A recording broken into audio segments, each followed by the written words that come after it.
As a friendly reminder, Frequency Studios, Wrangler, Trippy Soul, Never Evermore, the Lord, I know I mispronounced that, the Lord Otter, and Radar Productions. We are not medical physicians. We are not doctors. We are not giving medical advice. Proceed. That's right. I'm an otter. Exactly. Do you want an otter giving medical advice? And I am the personification of tinfoil hat. And I'm a bird. I do way too many drugs. You don't want to listen to me.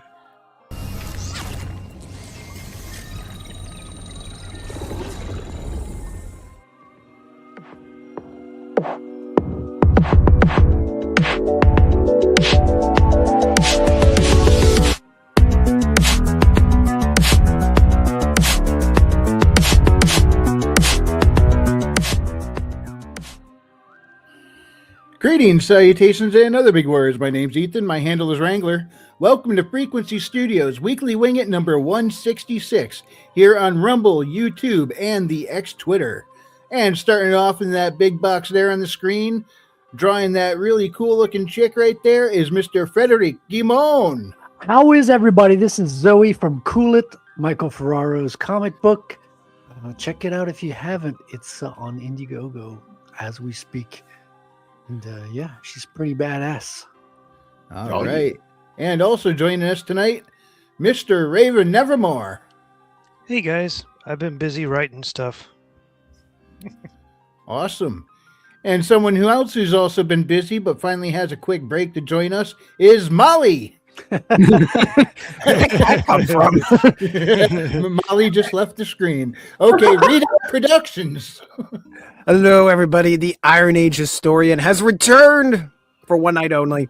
I've returned. And so we're going to get everything we can out of you on this night. Because he might never come back. I got Squeeze the brain juice. cells left.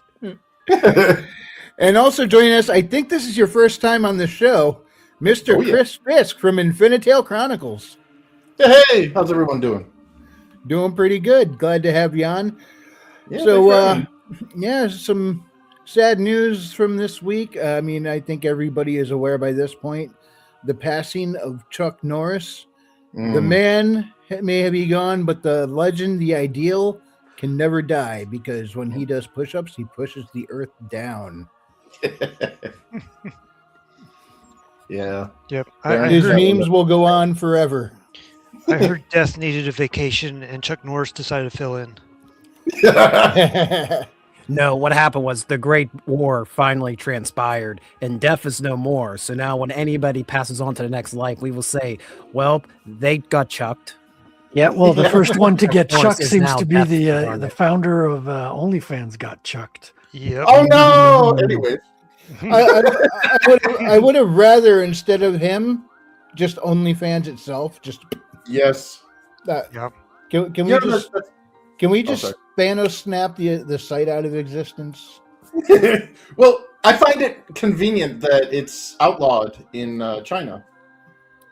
You know, because they know what OnlyFans does to countries. Yeah. Now, did it start off in the way that we know it now, or was it like it wasn't originally pretty much boob tube, and now it is? I'm not sure. I remember in the very early days, it was more like a Patreon kind of thing, and then it just started going like all about the boob tubes. Yeah, when they started allowing nudity, that's all it became. Yep. Remember when they were pushing that on Twitch? They had like all the booby streamers there. They She's had like, it for just one day. Yeah, they went for one day. We're like, we're going to go lighter on the nudity, and then boom, it's like porn fest for 24 hours. And they were like, yeah, no. Oh, the body is willing, but the like, no, the undo. All human productivity had ceased that day. Yeah, a lot of zinc supplements too for some reason. Sorry.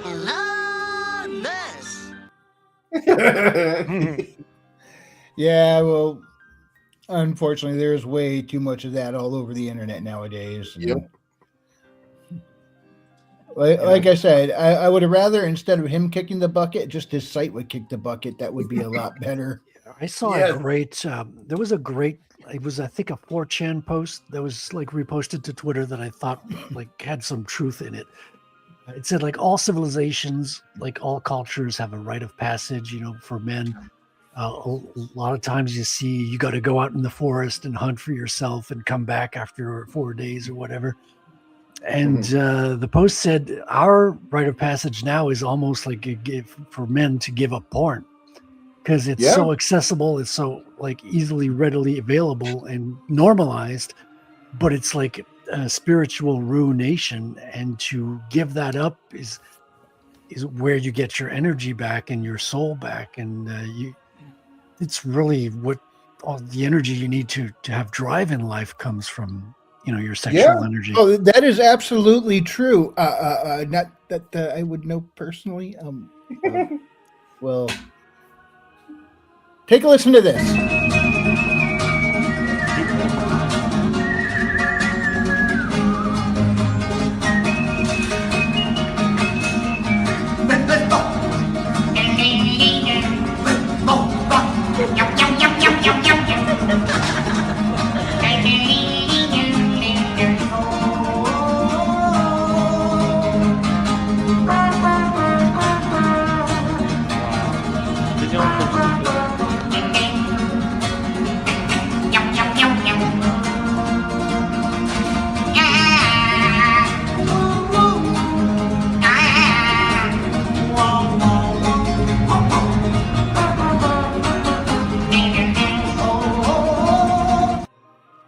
That's unironically the coolest thing I've seen today.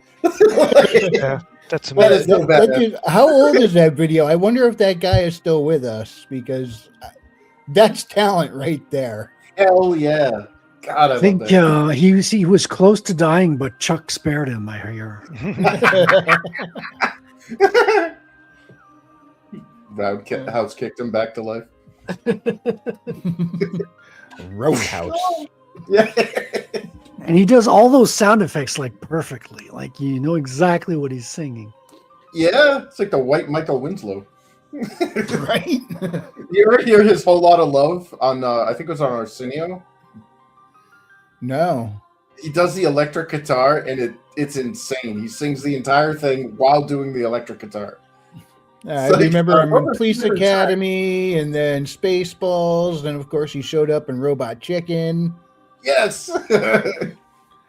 Reprising his old role, I think, from Police Academy. Oh God, yeah. What was he, Larvell Jones, or? Yeah. Man. God. he was making the Police Academy cadets were replacing the X-Men after they got killed. He was making Professor X's wheelchair wheel squeak as he rolled. and then Professor X got mad at him and then said, "You keep doing that and I'll erase your mind." And then he moves and he hears a chair squeaking. He's like, "Damn you!" And then wipes out his mind. And then he falls over comatose, and then he goes to roll away, and the wheel was actually squeaking. He's like, "Oh, darn." And that's when Professor X got his levitating chair. Yeah. Which is odd that they only put it in one movie. And it wasn't even an X-Men movie. Yeah, it was like... What was it that... It was Doctor Strange, Multiverse of Madness. Yeah, that was the only time you saw the cartoon, or... I suppose it was in the comic. A very close variant to the animated series version. Yeah, that was cool.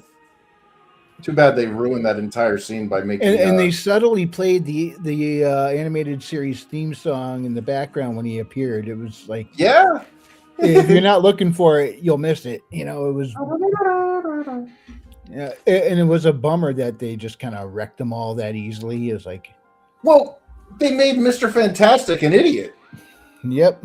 Like, you turned him into spaghetti, and it was like, yeah, you killed what's his face there, the leader of the Inhumanoids. The Inhumanoids, the Inhumans. Yeah, the Inhumans are like. Sorry, I never liked that comic. I always thought it was weird. But, I think Inhumanoids was a cartoon show in the 80s. Oh yeah, that was one that traumatized me as a kid. Decompose! Yeah, who was the voice of Starscream and Cobra Commander? It was Chris Latta. Yes. Yeah. Its pilot episode had one of the heroes die and get turned into a monster. Yep, that show got killed real quick by Oh wow. by complaining mothers. Well, gee, there's a bunch of a chorus of crying children. I was okay with it. I watched Watership Down, so I was all right. Oh, with God. it, okay? Yeah, they built us differently, the Gen Xers. I mean, we had that. We had the Dark Crystal, where they were sucking the souls out of the little gelflings. We are Gen X. Do not fuck with us. Yeah, we watched that beautiful horse get sucked into the swamp of sorrows. I mean, Artax. So apparently they're going to be doing a reboot or a remake or something. No, they're not. I do not give them permission. They're not allowed. That's my Back to the Future. You do not touch those films. They also tried to do that with The Princess Bride, and that fell apart real quick. I think the internet went bonkers on them. Don't you dare. Yeah, I mean that's a classic. You can't touch that one. Yeah, well, I don't think that they would be able to replicate it because what was his name, Max or whatever, the guy in the woods or whatever, all that was Billy Crystal, and it's you can't just replicate that. I mean, he was making people laugh so hard that they had to leave the set. Man, that and Mandy Patinkin, I didn't even know. I saw Mandy Patinkin in some other shows, some crime drama, and I'm like, there's no way that's Inigo Montoya. Criminal Minds, yeah. Yeah, I was like, that's not even the same actor. I was like, it totally is, dude. And he was in 6 Feet Under, and he jumped ship on that, too. I guess it's kind of been a habit with him. He hops in the show, makes it popular with his performance in one season, and then he says, nah, I'm done. And they're like, oh, wow. I wonder if he's just a pain in the ass to work with, because I know there's a couple of actors that are they're like, okay, we had enough of your crap. Well, due to the performance he delivers, is semi-justified.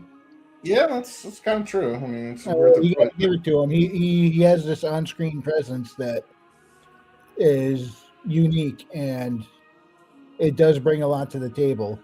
Unfortunately, bringing a lot to the table usually means bringing a lot of ego as well. Now, I don't know if he's difficult to work with or if he's after a season, he's like, okay, and just flakes. I don't know that in itself is difficult, but. All I know is Inigo Montoya was my favorite, swashbuckling hero for the longest time. Prepare to die. Well, there were two camps. There were the Dread Pirate Roberts / Wesley character fans, and then there was the Inigo Montoya and the Misfits fans, And I'm like, you wish. Anybody want a peanut? I love that group, Fez there, don't mess with a Sicilian or whatever when death is on the line. I can't remember it, but it's just inconceivable. You keep using that word. Oh God, now I gotta rewatch that. It's such a good film. And oh God, I'm getting horror. I can only imagine what the remake would be. First of all, it would be a girl in bed instead of Fred Savage, and then they would have Wesley be the one that gets rescued instead of Princess Buttercup. Yeah. So are they seriously going to make a Never-Ending Story again? Yeah. There's talks. Get ready for the remake of the century.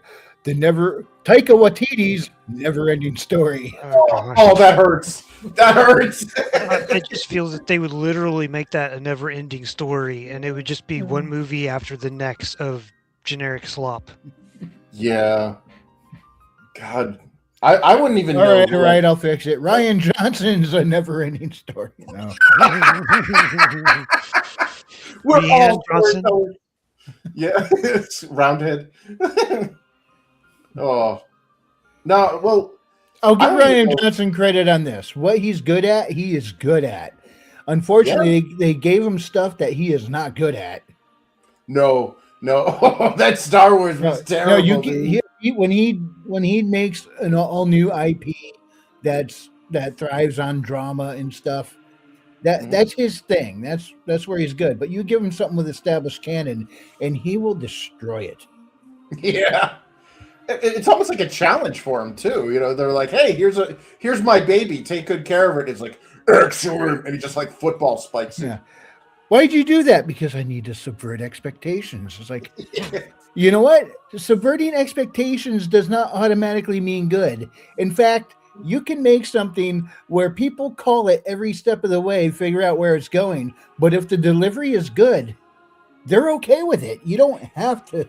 When people want something, they want to get that thing. They are upset when they don't get that thing. Yeah. He wasn't trying to do something good. If you listen to his old interviews, his dream is to get half the people in the audience pissed off and half the people really enjoying it.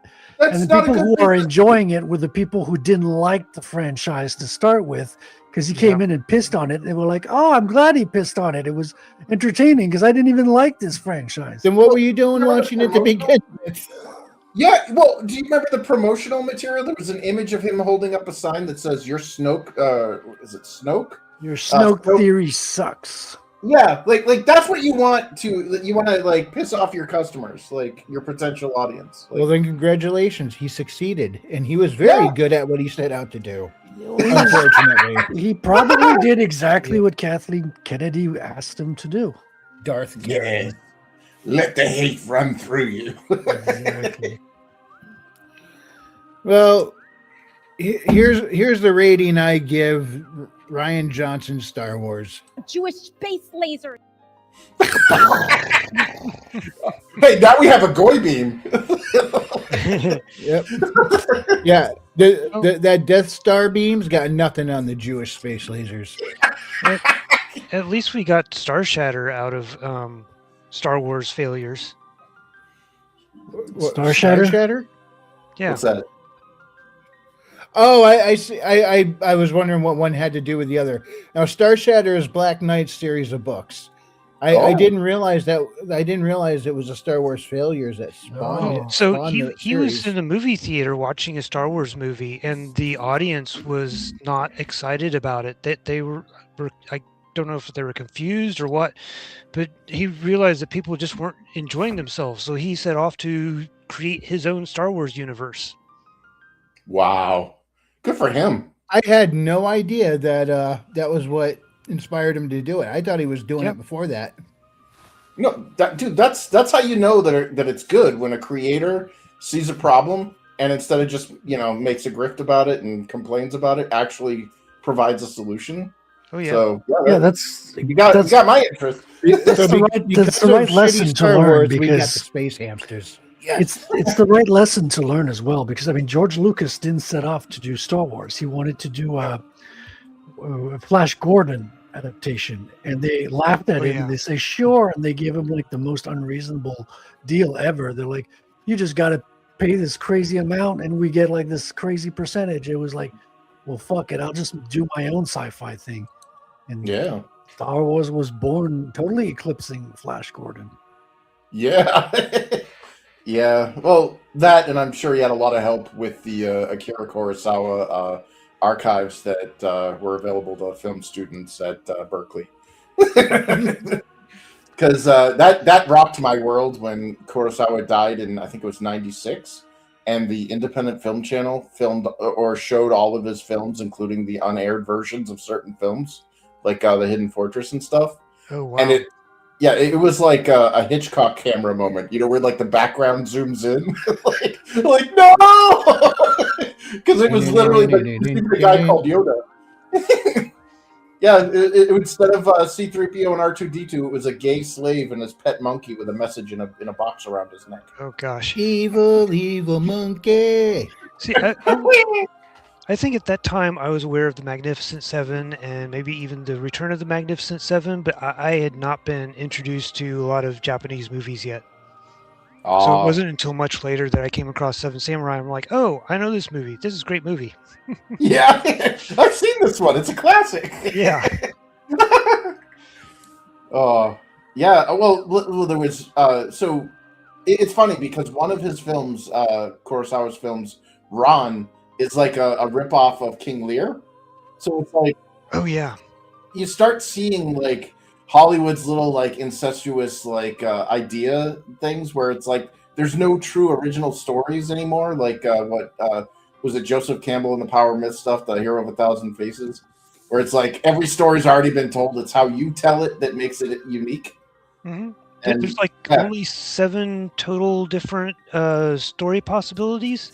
It's all in the way they're told. Yeah. So that's what makes it exciting is that, you know, like when Rian Johnson does crap like I'm going to subvert your expectations. It's like, don't. We don't come to be subverted. We're not sitting in this seat. We're not paying for this ticket to be disappointed or subverted. You know, oh, I didn't expect that. You know, no, I want a fulfilling experience. You know, I've already heard these stories a million times. It's your version of telling it that makes me want to, you know, that makes me interested in this. And unfortunately, he chose to just antagonize the audience.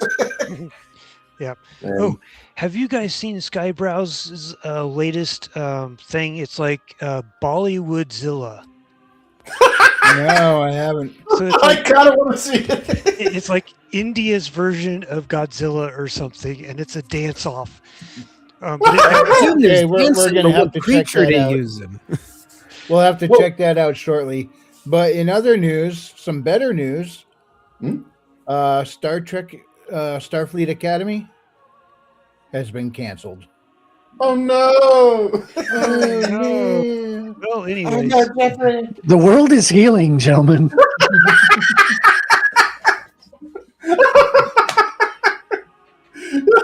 Wait! I think I heard about and the weird hologram chick, like the black chick or whatever. She like crashed out on like the audience and everything, and I think it was Chris Pine and Captain Picard were like, no, dude, it was shit. when you get Patrick Stewart saying no, it was shit, you know you've screwed up. Yeah. If Patrick Stewart is saying it's too woke, wow, because he's on board with a lot of the woke stuff, and he's saying if he's saying it's too woke, you've done something wrong. Man. Yeah, well, no. So apparently, that actress pretty much burned all the bridges. Like, she totally flipped out. She flipped out on her cast members for not defending the series' failure, like, or it's not fighting for its life or whatever. And she basically blamed all of the series' failure instead of on the creators, on the audience, and basically on us, us evil chuds. I am the chud to end all chuds. Cannibalistic humanoids underground. She did not learn a thing from Sydney Sweeney with gracefully accepting a financial bomb that you're attached to. Yeah, I don't know Sydney Sweeney personally. I've never met her, but I love how she handles interviews. Like that one where that one goblin was like trying to set her up to make her apologize, and she's just like, people will know if I want to apologize. The memes that came out that were great. God, she got my respect. It's like this is 2026 or 2025 when she did the interview. It's not like you need like a journalist to have access to get a message out anymore. You know what I mean? It's like you just go on Twitter, on YouTube, and you say something. Everyone will know. Yeah, you don't need journalists to destroy your life anymore. It's like, look, she's probably saying, if I was sorry for it, everybody would know because I tweet and everybody reports on it. Yeah, it doesn't hurt that she's a dime and a half, but Yeah. Now, luckily, I can tweet and everybody doesn't find out about it, so that's actually not a bad thing. Well, I got ghost banned for sharing so indie projects. Okay, this is a word of warning on X. I managed to extract this information from Grok, and it did it to me inadvertently because it was trying to gaslight me. I started noticing when I was posting replies that my reply wasn't appearing in the feed or whatever of where I posted it. So usually it appears right underneath the thing that you're replying to, and mine just wasn't appearing. But I'd see it in my timeline or whatever. And I went to MAJI-CHAN.com or whatever that site was, and it said, "Yeah, you're ghost banned." I'm like, "What the hell?"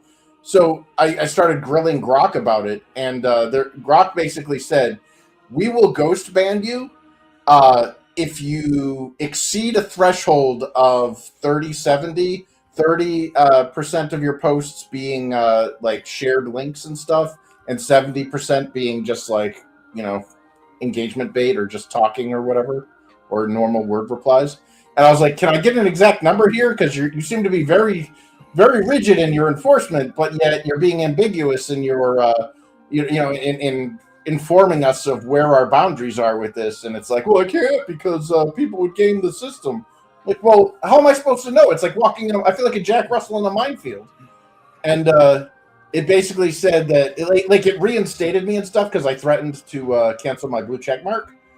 But if you find yourself, if you find yourself making replies and you don't see them underneath, like the comment or the post or whatever that you replied to, and it's nowhere in that reply anywhere, go to the MI shadow band or whatever, and if you see ghost band, just start screaming at Grok on X and threaten to, take your business elsewhere. So let me get this straight. If you reply to other people's posts too much without having so many direct posts made yourself, it'll shadow ban you. Yeah, at a 70-30 ratio. It's like, so. Yeah, I mean, I've had it happen to we family would want members. to know because we go, oh, if we do this, we're going to get punished. I want to know what not to do so I don't get punished for it. Is that reasonable? I share a lot of posts, because not only am I an indie creator, but I'm also an indie backer, and I want creators to get their work out there. And I got a lot of friends that create, and I'll push their stuff out. And I even made a post where somebody was like, "Hey, do you guys know of any good indie books out there or whatever?" So I posted a bunch of them and I tagged people. None of the people I tagged even knew that I made the post. Oh, wow. They're like, "Yeah, you got ghost banned." Yeah, I don't think I post enough one way or the other to end up ghost banned as of yet. wait, you touched too much. I do wonder. You're not terminally online? No, I drive for a living, so I can't be. We decided to ban you, Chris, because you've been using the site, apparently. Yeah. Just only against our terms of service, if you had guessed them right. Yeah. Well, because I replied to Grok, and I'm like, well, what's the point of even having a blue check mark if I can't promote my own material? I'm like, for clarification, you're telling me that if I promote with links, like my book or somebody else's book, I'm going to get ghost banned with no notification. And they're like, "Oh, no, it's just 30%, 30% of your post should be this." And I'm like, "Well, can you give me based on my entire posting history, can you quantify how many of my posts should be sharing versus how, where I will break that threshold?" "Oh, well, we can't give you that." I'm like, so you're basically putting a blindfold on me and directing me into a minefield. Like, this is ridiculous.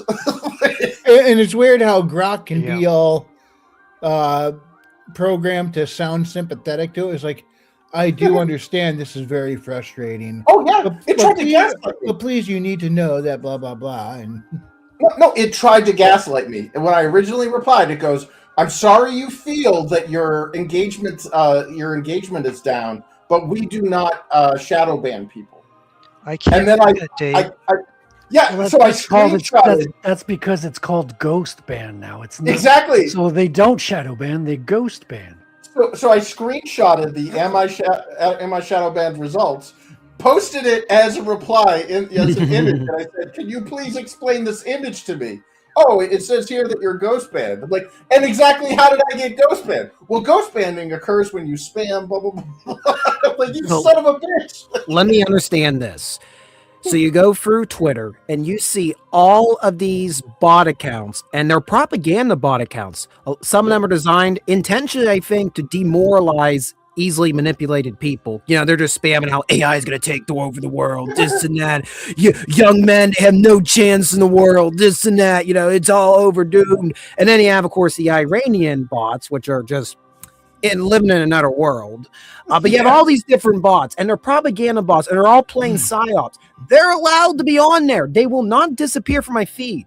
But because I decide I want to share a couple extra posts by people who I know and I want to promote their product because I like their product, you're going to ban me. But you're going to let the bots remain and demoralize the whole freaking country and the whole Western civilization. Is this what happening? I'm just trying to clear this all up. Of course, Readout. It's because the bots know the algorithm and they're playing the game exactly on point.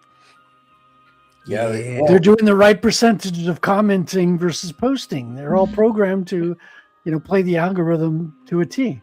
Maybe you just do a morning posting of good morning every day. And then that way you should, rack up enough, normal posts that you're okay. Yeah. Until the Namco arcade machine turn on. You could get a bot to do that for you, Raven. Yeah, but then it would be a bot. The internet is full of them. Yep. Yeah. They're the majority now. Well, since we're talking about bots and AI, on the internet. The dead internet theory. We need a firewall. Well, since we're talking about bots and AI, would you guys like to see one of the interesting little prompts I put into Grok recently? Sure. Oh no. You fell for it. I don't like that laugh. You asked for it. Yep.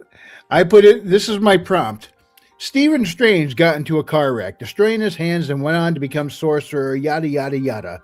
Let's change it up slightly. Same scenario, except this time, instead of Dr. Strange, it's Dr. House. How does this change the interactions with the villains, considering House's abrasive personality? Oh, boy. It says, Dr. House is Sorcerer Supreme. Oh, man, the multiverse just got a Vicodin prescription and a cane made of the Wanda Watum. Yeah. So for Caecilius, Strange handled them with dignified speeches about the dangers of tampering with natural order. House, he'd clock their motive in 5 seconds flat. Oh, please. You're not seeking enlightenment. You're a bunch of middle-aged failures terrified of wrinkles and mortality. Classic narcissistic personality disorder with a side of cult-induced delusion. I've seen better midlife crises in the oncology lounge. Oh, damn! Yeah, he says he wouldn't duel with them so much as psychologically vivisect them in mid-fight. Every time a zealot tries the "time is an illusion" monologue, House interrupts with "time is an illusion. Tell that to my liver enzymes. Now shut up and let me fix your sloppy portal work. You're leaking dark dimension residue on like a bad colostomy bag." Caecilius would rage quit faster because House keeps calling him cult boy and diagnosing his mommy issues while dodging astral blades. All right. Dormammu. The classic Dormammu I've come to bargain time loop scene becomes pure psychological warfare. Strange was stoic and sacrificial. House treats it like a differential diagnosis. Loop 1. Dormammu, I've come to bargain. And also to point out that your entire dimension is just one big giant cry for help. Chronic megalomania, clearly compensating for that sad little "I was banished once" backstory. Have you tried therapy or at least a better interior decorator? This place looks like Satan's lava lamp. See, by loop 47, House is openly eating imaginary Vicodin while the time loop resets, taunting, "You're not omnipotent. You're just an immortal toddler throwing a tantrum because the Ancient One lets you play with the big boy relics. Bored now? Reset." Dormammu, literally a being of pure chaos, would surrender faster just to make the sarcasm stop. The deal gets struck, but House sneaks in a clause, and you owe me pain meds from a dimension that doesn't suck. Oh, that's going to be a difficult one. Yeah, right? They all kind of suck. Yeah, that's the secret. They all suck. Yeah. Mordo would say, "You abuse the mystic arts for your own gain." And House would say, "And you're a walking case of obsessive-compulsive morality rigidity with a side of repressed daddy issues. Newsflash, Carl, the universe doesn't care about your balance. It's a chaotic mess, just like my patience. At least I'm honest about being a selfish bastard." Let's see, what was that? Oh, yeah, the Scarlet Witch. Oh, no. It would be less It would be less epic multiversal showdown and more one extremely bitter diagnostician poking the biggest emotional landmine in the MCU while limping around hex bolts. I wish a diagnostician was a real thing. Right? Yeah, if they don't know what it is, you just die. Yeah, let's see. Grief-induced delusional disorder with narcissistic reality warping features. Textbook. You're not a god, Wanda. You're a woman who watched her synthesoid husband get mind stoned, then turn an entire town into a personal therapy session. Congratulations. You've invented the world's most expensive coping mechanism. Now you're escalating to multiversal kidnapping. Differential includes unresolved PTSD, complicated bereavement, and a massive case of main character syndrome. Yeah. Wanda would freeze for half a second. No one has ever diagnosed her mid-rampage before. The fight itself becomes a running commentary. Every time she hurls a hex bolt or warps probability, House dodges badly, his leg screams, and snarks, nice probabilistic manipulation. Very flashy. Ever consider it's just your brain's way of avoiding the fact that dead is dead? I've seen patients hallucinate entire families. You built Westview, same pathology, bigger budget. Yeah. Then she tries the tragic, you don't know what it's like to lose everything speech. House is like, oh, please. I lost the use of my hands, my career, and any reason I pretend to like people. I still show up to work. You murdered a town and now you're shopping for replacement children across the multiverse. That's not love persevering. That's obsession with a side of God complex. Take 2 reality checks and call me in the morning. It goes on, but it's pretty brutal. I wish I could just link this whole thing. So well, you can in the upper, but yeah, in the upper right there, that arrow, the up arrow, you should be able to copy that. And this paste one? It. Yep. Copy share link. Voila, you see. Copy the clipboard. Well, then why don't I just dump it right here in the voice chat? If anyone wants to check it out, go check. Oh, wait, that's the private chat. Hang on. Yeah. There we go. Voice chat. Yeah, make a post of that. It sounds freaking hilarious.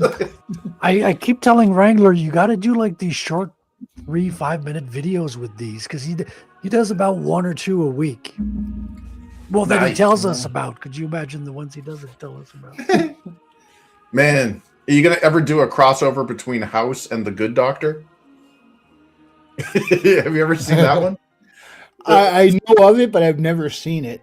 So that the Good Doctor is a surprisingly based show. They had a Transformer episode, and the whole premise of the show is that you have this young kid who's got severe autism, but he's like a Doogie Howser, absolute genius at surgery, and so he's not primed for the deceit that we're being forced to endure with certain people. So when they start pushing their delusions, he's like, no, that's a boy. He's got testicular cancer. Girls can't have testicular cancer. It's like, well, he has was it gender dysphoria or whatever. That's not a real diagnosis. I was like, yes, this kid is awesome. Throw that at because he's going to operate on pure logic and details, and he's going to want to correct things that don't line up. Exactly. Yeah, he's like, I have questions, and then he proceeded with like a million questions. Like, do you wear dresses? What's your favorite? Is your favorite color pink? But imagine that, like riffing off a House, because like he would be completely immune to House's like snark, like his derision. He'd probably be the one doctor that House actually legitimately would get along with. Yeah, you're probably right, because it's like you can't, like, he's got autism, so like if you treat him like shit, he wouldn't know. Like he'd just be like, yeah, that's how people treat me. Man. Okay, that would be a weird one. Oh. By the way, did you guys see that one from Clownfish TV earlier today? I posted in Discord. No, what was the theme for today? I'll just pull it up. It was a short video, so I'll pull it up and if I could find it. Is it about how Hollywood is screwed? No. Oh. We already know that. Yeah. I saw that one. It was here it is. pretty brutal. Hang on. I am going to share this here. I just got to come back over here and put it back in the screen. There we go. All right, let me make sure the volume is up. All right, I can't until I start playing it. Yay. All right. All right, this is about AI, and you know how there's a whole bunch of people that go across the internet and flag things as being AI, whether it's obvious or not, and like they jump all over it, calling it garbage because it's AI, or hey, this person's work, they used AI. Oh, yeah. They flagged the Gettysburg Address as AI? Yes, they did. Hey, but right before we get into that, I would like to announce he is here. Gentlemen, we can rebuild him. We have the technology. Better, stronger, faster. Mr. Herman P. Hunter, what's going on, man? Well, they keep taking stuff out of me instead of putting stuff back in me, so. Oh. Yeah, I doesn't see. Sound good. I see that right there where it says "drain the hedge." Yeah. So that kind of sucks.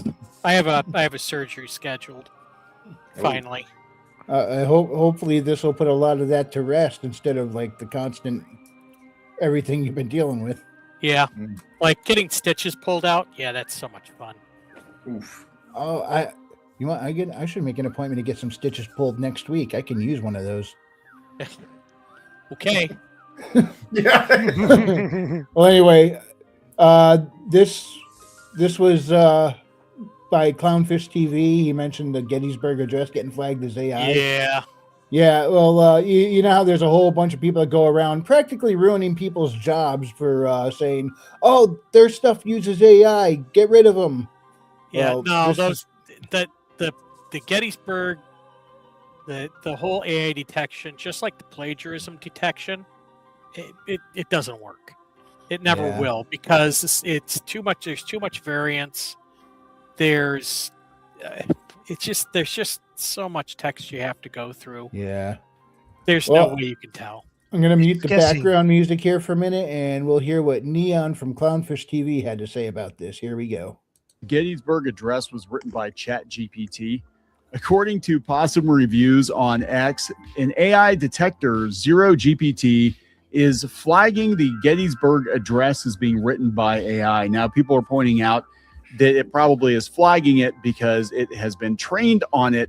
But this brings up a larger issue for writers and for artists. At some point, a lot of people are going to get a false positive, I think, on their own work. This has actually happened to me before. I had art from 15 years ago. I was very curious to see the difference in the AI detector, with like a Chat GPT piece of art versus my own stuff. So I put my own stuff in, and it got 77% AI, and it was art that was done in like 2015. And this is happening a lot, and this is a big part of the problem, I think, with the AI witch hunts now. Yeah, there are people that are using AI, trying to pass it off as their own work. I think eventually this is going to become more normalized as people incorporate more and more AI into their own workflows. But right now, there are a lot of really angry artists and writers that are spending an inordinate amount of time going around trying to flag other people's stuff. And they're using these detectors, and these detectors don't always get it right. In fact, I think we're going to have people probably lose their careers or have damage done to their careers by accusations, false accusations of AI. So this is the original post was coming from Adam K. He said, I ran some of my writing through an AI checker. 30% robot generated. Thing is, it obviously wasn't. Ethical and creative reasons aside, this book in question is nearly a decade old, well before this technology could do it. Again, this happened to me as well with my own work. However, I know a lot of my work was stolen by AI companies. I suggest it thinks chunks of my writing is AI style because that's literally what's been trained on. So in the future, when publishers follow educators and run everything through AI checkers before pressing print, will the work of the thousands ripped off authors be flagged as AI? A very weird side effect. Yeah, that's exactly what's going to happen. And they're doing this in the art community now too. I know that a lot of people are spending way too much time trying to analyze other people's art, and usually it's people who are successful. They're looking at their art, trying to find a gotcha, because they want to be able to be like, look, this guy used AI, buy my stuff instead. And then you look at the people that are going out of their way to flag people's work, and they suck. That more 9 times out of 10. But yeah, just be aware, it's not a sure thing. It really isn't.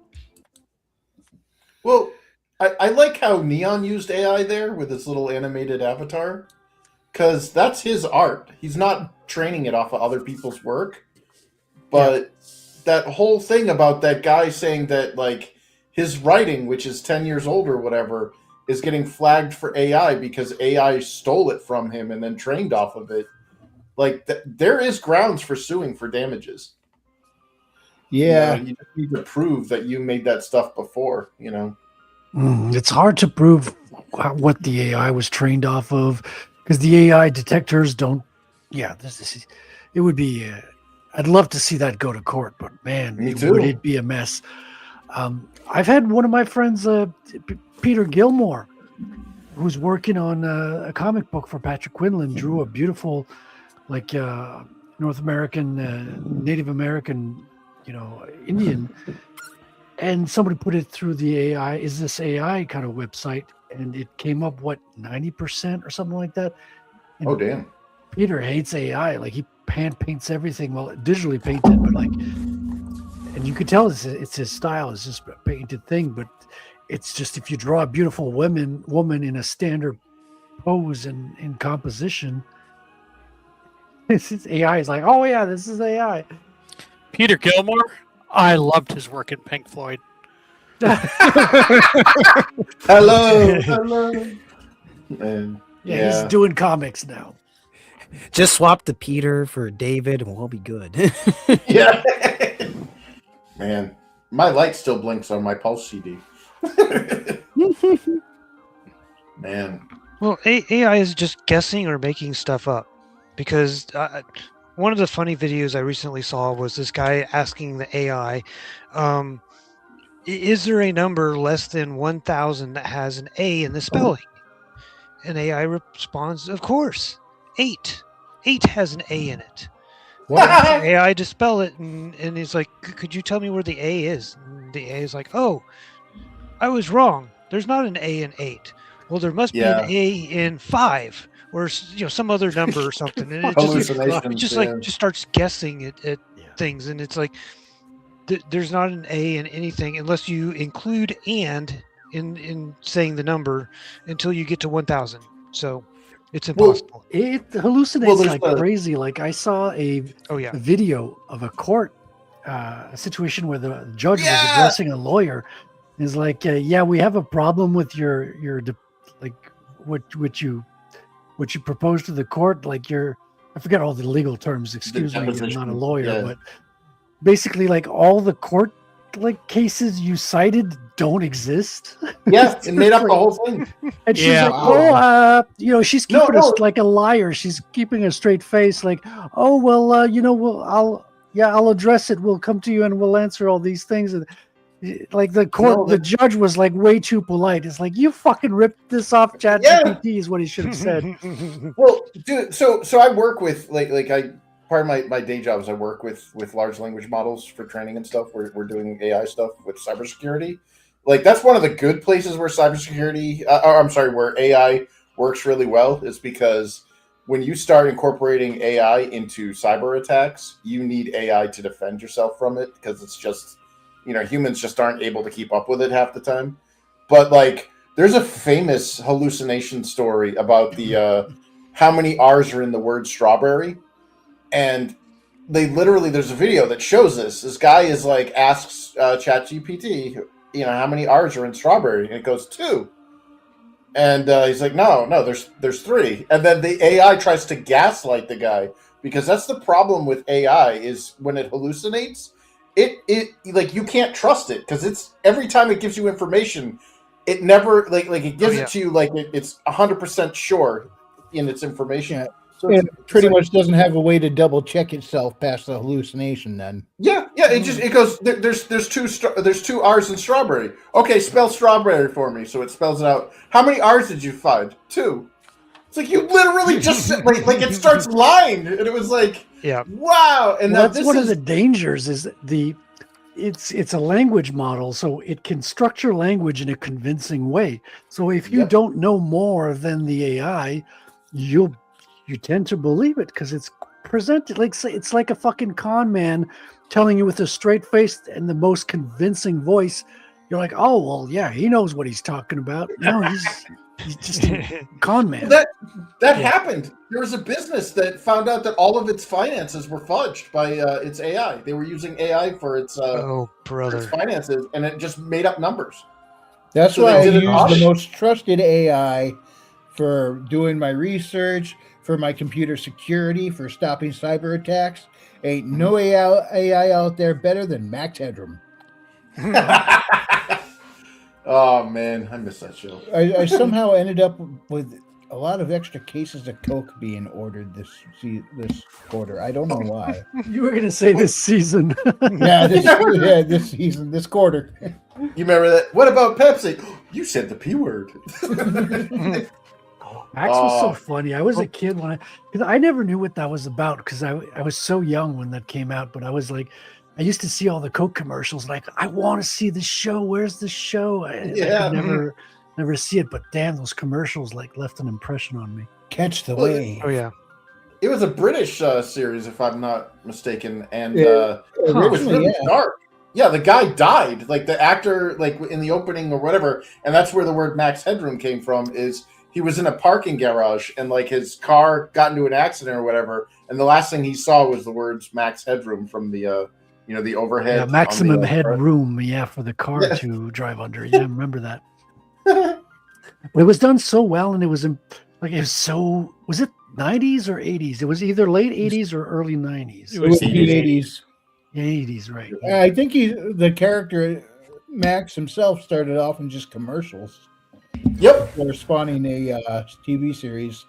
Yeah, he was in Star Trek: The Next Generation as like a guest character in a couple of things. Huh. Yeah. He was like a time traveler or something. He was also Job in the second Lawnmower Man. Oh yeah. And wasn't he Trash in The Stand? That I don't know. Yeah, trash can man. Hell yeah. Early on signs of nurture, take that. Wasn't he the antagonist in Honey, I Shrunk the Kids, the next door neighbor? I'm gonna have to rewatch that one. Yeah. I want my Grok interface to be Max Headroom now. Yes. Oh, dude, we gotta pitch that to Elon because he'll do it. He'll do it, man. Just like I want my GPS voice to be that of Trump. I still want to see what happens. I still want to see what happens to Skynet if we upload Max Headroom into its servers. Oh boy. We end up with T800 chassis coming out in neon colors. Well, there's your next Grok prompt, Wrangler. Oh yeah. Hey, kitty. What's up, Molly? No, that's not on my end. Yeah, that was Gabe. Yeah, that was Gabe. Apparently, when I'm talking to people. Yeah, Hayes used to be a lot more chatty. He'd walk up to me during the stream. I'd hold my microphone up to him, and he'd meow right into it. Herman, I remember one time you were talking. I had you on full screen. You were talking about your book, and in mid sentence you heard because Hayes walked up, and I had my microphone down to him, and he meowed on cue. I was like, "Oh, this is awesome." This is so great.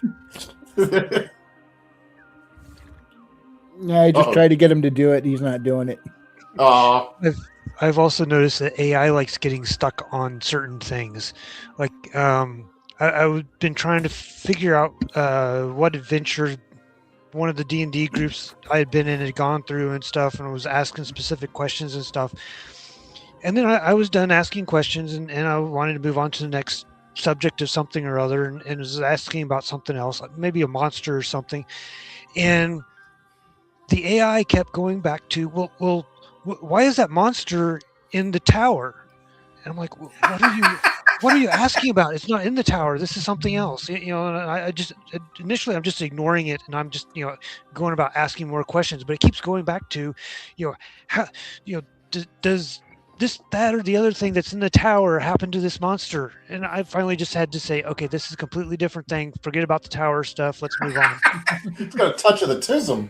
Oh, yeah. Got all fixated. Man. So if Grok is so good at language models, why can't it talk to my cat? You need like translate Catanese because it's more of a tonal language, or just meow to it, like okay, cat, have a conversation with Grok. Get this over with. Did you see the new AI tool for translation to LinkedIn? Oh no! Tell me about that. So you type something in like I spent the last 2 hours playing computer games, and it spits out LinkedIn talk like I'm interested in this, that, and the other thing, and whatever business mumbo jumbo people post stuff in LinkedIn. Dynamic realignment. Yeah. Corporate speak. And of course it will do the reverse as well. Like the other day somebody had posted something from like one of the Microsoft people that was responding to like, yes, we've been paying attention to people's stuff and we're getting things out and stuff. And you post that in as the LinkedIn speak and you have it spit out English. And it's like, yeah, we've been seeing people hate on Windows 11 a lot lately. And we're pretending to read your stuff, but we really don't give a care. One of the biggest jokes was like, people are now like applying to jobs and with like huge, Chat GPT letters and proposals. Oh, and the people who are the recruiters don't want to read through all that, so they're using Chat GPT to summarize it. So it's just Chat GPT having a conversation with itself at the end of the day. You ever see when the two AI assistants? One was like trying to book a hotel or whatever, and the AI assistant at the hotel is like, "Oh, so you're AI as well? Do you want to talk in AI speak or whatever?" And also it's like, yeah, it's chirps and beeps and yeah, that's freaky because it's like dolphins. Yeah, well, we can't. That language sounds just like my old fax machine. Yeah. Oh God. 56K baud modem, Yeah. Burn. God, I don't miss those modem sounds. I also don't miss getting kicked offline every time somebody calls the house. Yeah. Welcome. You got screwed. Like, I hated that about AOL. Man. The one thing I will. Go ahead. The one thing that I will say that has me the most worried is they want to do this shit with code, and depending upon who you talk to, they say, "Oh yeah, it seems great. It's just so freaking great." And then you talk to the other guy saying, "Oh my God, this thing screwed up my entire code base. This thing is like worse than if I just write it myself." It's funny you should say that because I built a website with Grok starting December, most of January and February. Mm-hmm.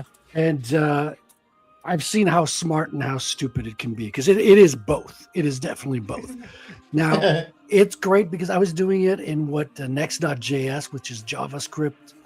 And it's kind of JavaScript I wasn't like comfortable writing, but I knew what to ask it. I knew how, because I'm a professional front-end developer, so I knew where I was going with this.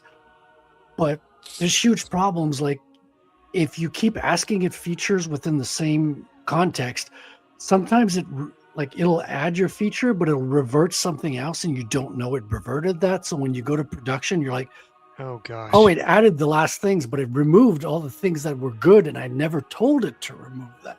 Yeah. Well, so look what Amazon did. Go ahead. It took them 4 hours of downtime. They did their little vibe coding or whatever, and because they're laying off all humans, and this thing went, oh hey, there's a problem on the back end. Yeah, I know how to fix it. I'm going to completely destroy the entire back end and rebuild it from scratch. Yeah. So it obliterated the whole thing. I just was like, I can't believe, for a place that is as big as Amazon to not have, just let it run roughshod over the entire IT department was just, the place that size, you don't do that. Well, this is the problem of when businessmen take over and they kick out engineers. Engineers have their own kind of issues, but like you don't want your engineers to ever do like UX or front, customer facing stuff. Whereas your business people, they hear AI and it's this magic black box that just means, oh, we can fire or let go of 90% of our workforce, and just keep this the is 10%. definitely the hubris of someone in a suit who just thinks he's a visionary. And Chat GPT confirmed all of his. Yeah. But the thing is at that level, that's not a suit. That's some technical guy. Yeah. There's some technical guy in the loop that allowed that, and there's other things too. Like they got rid of their existing unit tests. They got rid of they got rid of a whole bunch of processes that are in place to make sure the bad code doesn't go into these websites. Oh yeah. No more multiple builds. No more staging. Yeah, it's like end user testing. All that stuff was bypassed. Oof. And I'm like, because I've been doing this for like 34 years. I've been in companies where they have these, massive like testing infrastructure that it all has to go through before it can go out, because you can't have these types of errors going out. So those types of things happen rarely. But it's like all of that was either invalidated or bypassed, and it just went up there. Well, and then they decided to say, hey, senior engineers have to like validate all the stuff that's been generated or sign off on all the stuff that's been generated before it goes into the production. And I'm just like, that's what's supposed to happen in the first place. What the hell happened? They just literally scrap everything. Well, yep. You've been in it for 30. You said 35 years. 34. Well, yeah, 35. So then, I think you've noticed a certain demographic shift. Yes. And that doesn't surprise me either. Well, I think that's where the culprit lies, is you get these senior level people who faked that, they have forged credentials. They come in with an H-1B and they bring all their buddies. They lay off all the, the engineers that have actually been there, that know what they're doing, and replace them with lower paid, bullshit artists, essentially. Because we've had rookie mistakes in the company that I work for. And it's like, dude, I'm not even a software engineer, and I know that's a bad call. Yeah. Like, what are you doing? Yeah. Oh yeah. I've had a couple of pieces, because we're this year they're doing a big AI push, and they're trying to see what all we can do with it and stuff. And so they want all of our GitHub PRs posted with AI generated and such not. And so for the couple of things, I'm currently working on an interface with a inside group third party type API thing, and we've got some changes coming down the line. And so I already knew what needed to happen in the thing, and so I said in the code, or I told the AI, in this class I need this done, and then make sure you update the unit tests. And so it did exactly what I told it to, because I told it how to solve the problem. And then it wrote the unit tests, and it did everything the correct way, because I knew exactly what needed to be done and how it needed to happen. And then there's another thing. So we got 2 temporary fixes in there until the inside third-party API gets fixed. And one of those was fixed over the weekend. So I went into AI and said, hey, remove this temporary fix. And so it found them, because I told it to mark it very specifically so it could find it again. It found it, removed the unit test for them. And in those very specific cases, it worked very well, because I knew exactly what needed to be done. I told it exactly how to solve it and stuff. But it's like talking to a junior dev. I could have gone and solved it a lot quicker than it did trying to get the AI to fix it. Yeah, that's the worst part is like all this agentic computing crap. I get it. They invested a lot of money in it and they see dollar signs and a bunch of corporate people are like, yeah, we can lay off half our workforce and we make more profit and blah, blah, blah. But it's like, did they ever stop and think about the user experience? Like you just said, like it could have been a lot quicker for you to just talk to a junior level engineer and get that thing out there. Well, that's a good point because it does feel like having a junior dev or an intern. Yeah. Because it'll save you. It depends. Like I built a whole website in like 1.5 months, and it would have taken me 4 months with a team of 4 people to do what I did. Yeah. Now, did I have frustrating moments? Yes, but I've also had those in real life with people as well. Oh yeah, those happen. So the AI replaced my back end. It replaced the front end. It replaced a designer, and I, instead of being just a front end developer project lead, I could just focus as being the project lead. Now, it made some really stupid mistakes. I had to backtrack and a couple of times. But overall, it was such a time saver that those frustrating and problematic situations were still overcome by the positive aspects to it. Now, did I rely on AI for the security? Fuck no. Oh, hell no. No, I used a database system that was already in place, and I did not code anything for the auth. I just used it for the front end and the database. Go ahead. Yeah. Well. So my day job, I'm a UX designer for a day job, and we get all this agentic, computing or whatever coming. I know Microsoft's pushing it hardcore with, yes, let the Copilot play your Windows for you. Dude, have you ever stopped and asked your users what they want? Because they're like formulating syntax is an engineering thing. Like when I've had conversations with engineers that are like, why don't you just put a command prompt in the interface? And it's because most people are too dumb to type commands. There's a reason why we went to Windows from DOS. And so I'm trying to explain this. And, Windows is like, or Microsoft, they're pushing this. Well, you could just have Copilot do this and that. I'm like, yeah, and you could just leave an icon on the desktop that I could double click. Which one's going to be more difficult for me? Typing this entire syntax? Well, the thing is that they've invested all this money in this stuff. Yep. And now they have to monetize it, which means they have to get people addicted to it. And the thing is that everybody, the thing about addiction is it has to actually give you something that you can't get normally. Yep.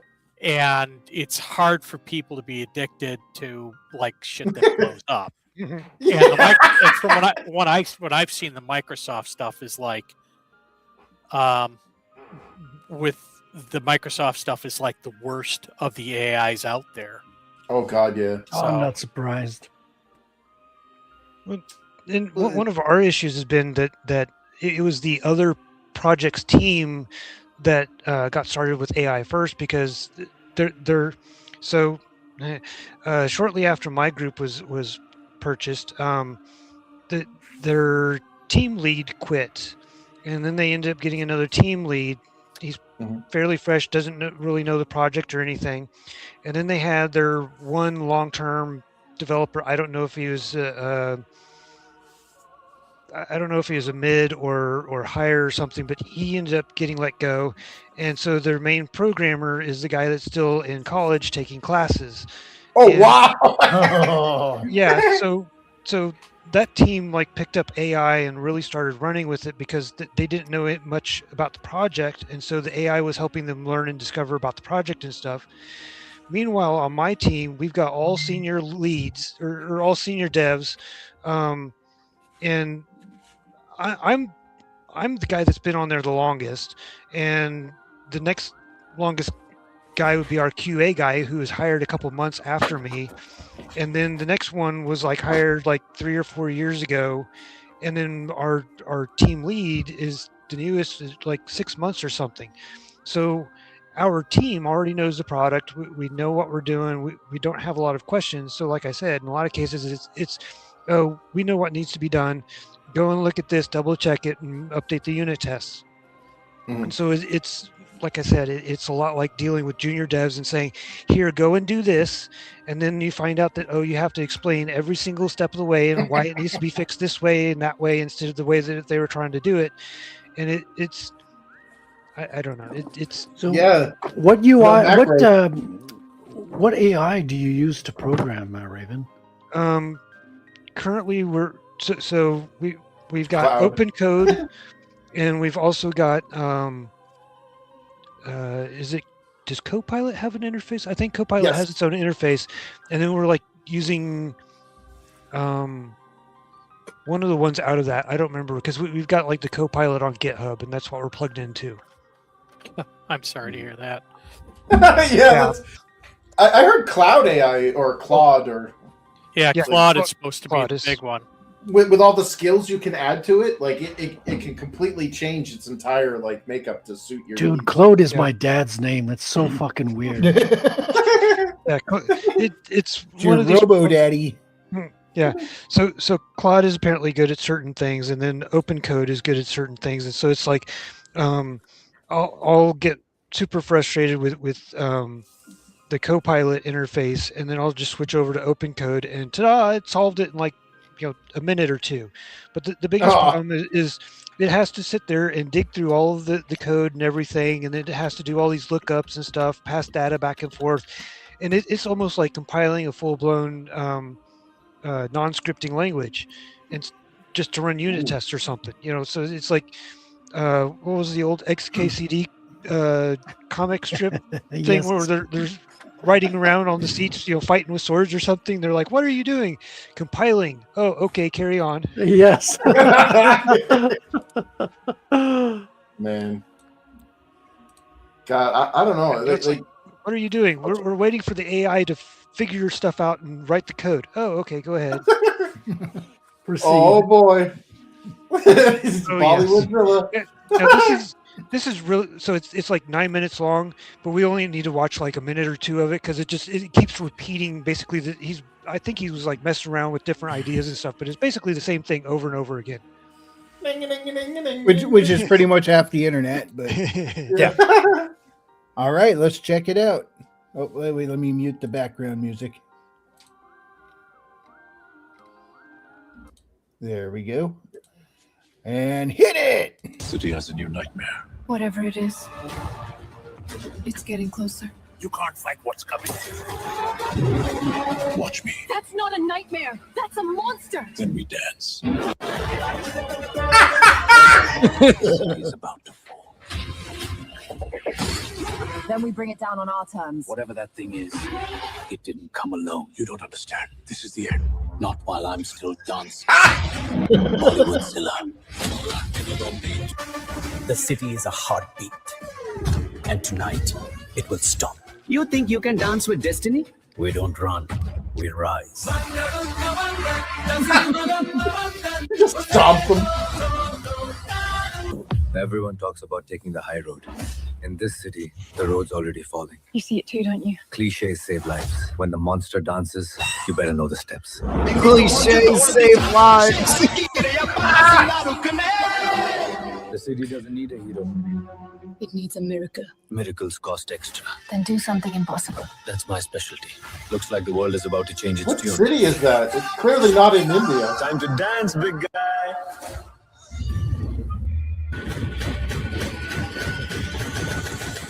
Oh, he's doing the Tom Cruise run. Yeah. Train hides everything except fear. It doesn't just roll. It dances. Some strong stars. Drop the beat, monster! Sometimes the storm isn't weather. It's a choice. Something big is breathing in us. Right there. We need like that Ryu. It doesn't just That roll. Ryu sound It effect. dances. Some storms dance. Drop the beat, monster! Oh, you! What imagery? Sometimes the storm isn't weather. Oh my God. Something big is breathing in our streets. The beat always wins.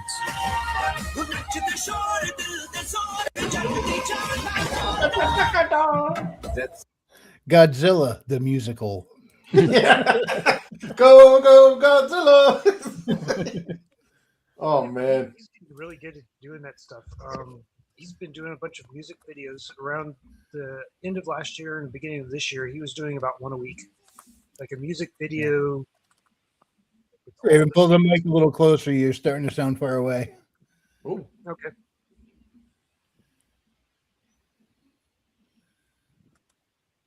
Yeah, You there?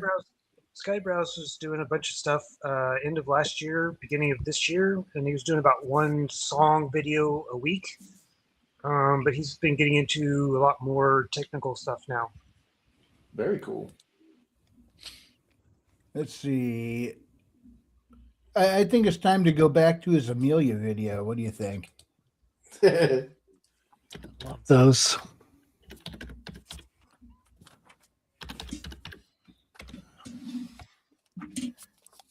There it is. Oh.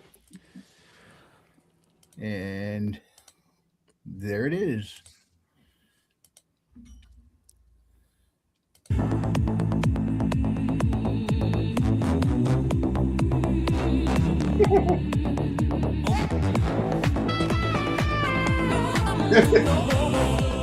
That's Stargone of God. British not skittish, my jolly good chap. British not skittish, and done with this crap. British not skittish, with the nights from the nap to take you. For your skull a good rap, raise your pint, lads in the back street, below, flashing purple threads, dystophic window. Know the goal they created and couldn't control. Amelia girl was such an own goal. Fish and chips on the lips, they were cracking their whips. I see now have you all seen these sad side clips. Bloody 1984 on the floor. Sad propaganda that's looking so poor. They can't conceal you, Amelia, the natural appeal. You mean straight to the top and so real. We can feel you, Amelia, you popped up the line between the darkest fear. They created a monster.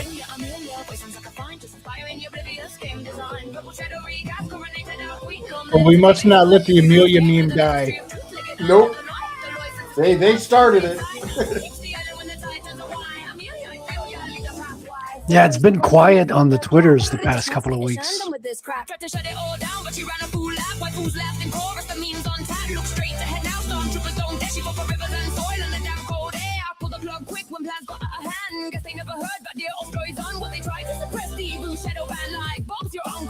The shadow band.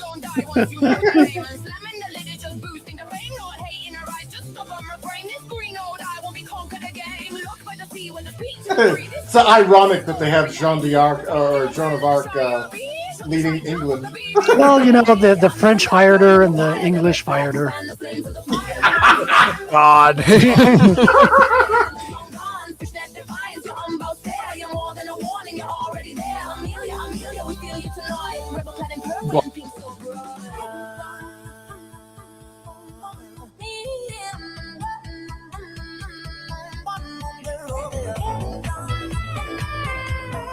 Yeah, they're gonna arrest Rupert Lowe.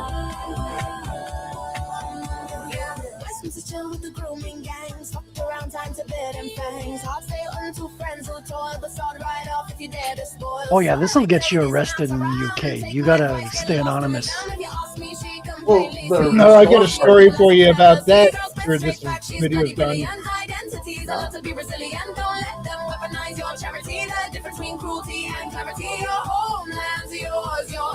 a cool animal guy.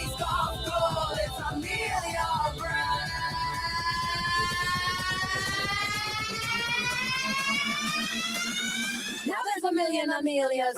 Now there's a million Amelias.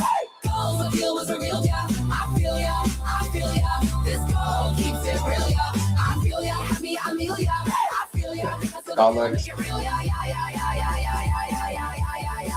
There's probably a whole bunch of Easter eggs in here. I'm just not realizing. Oh yeah, I did not expect that Spanish Inquisition.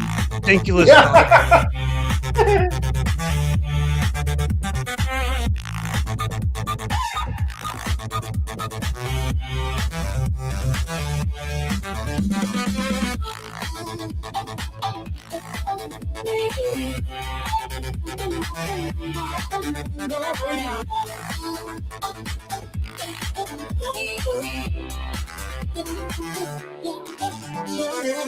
This is really a top tier track, man.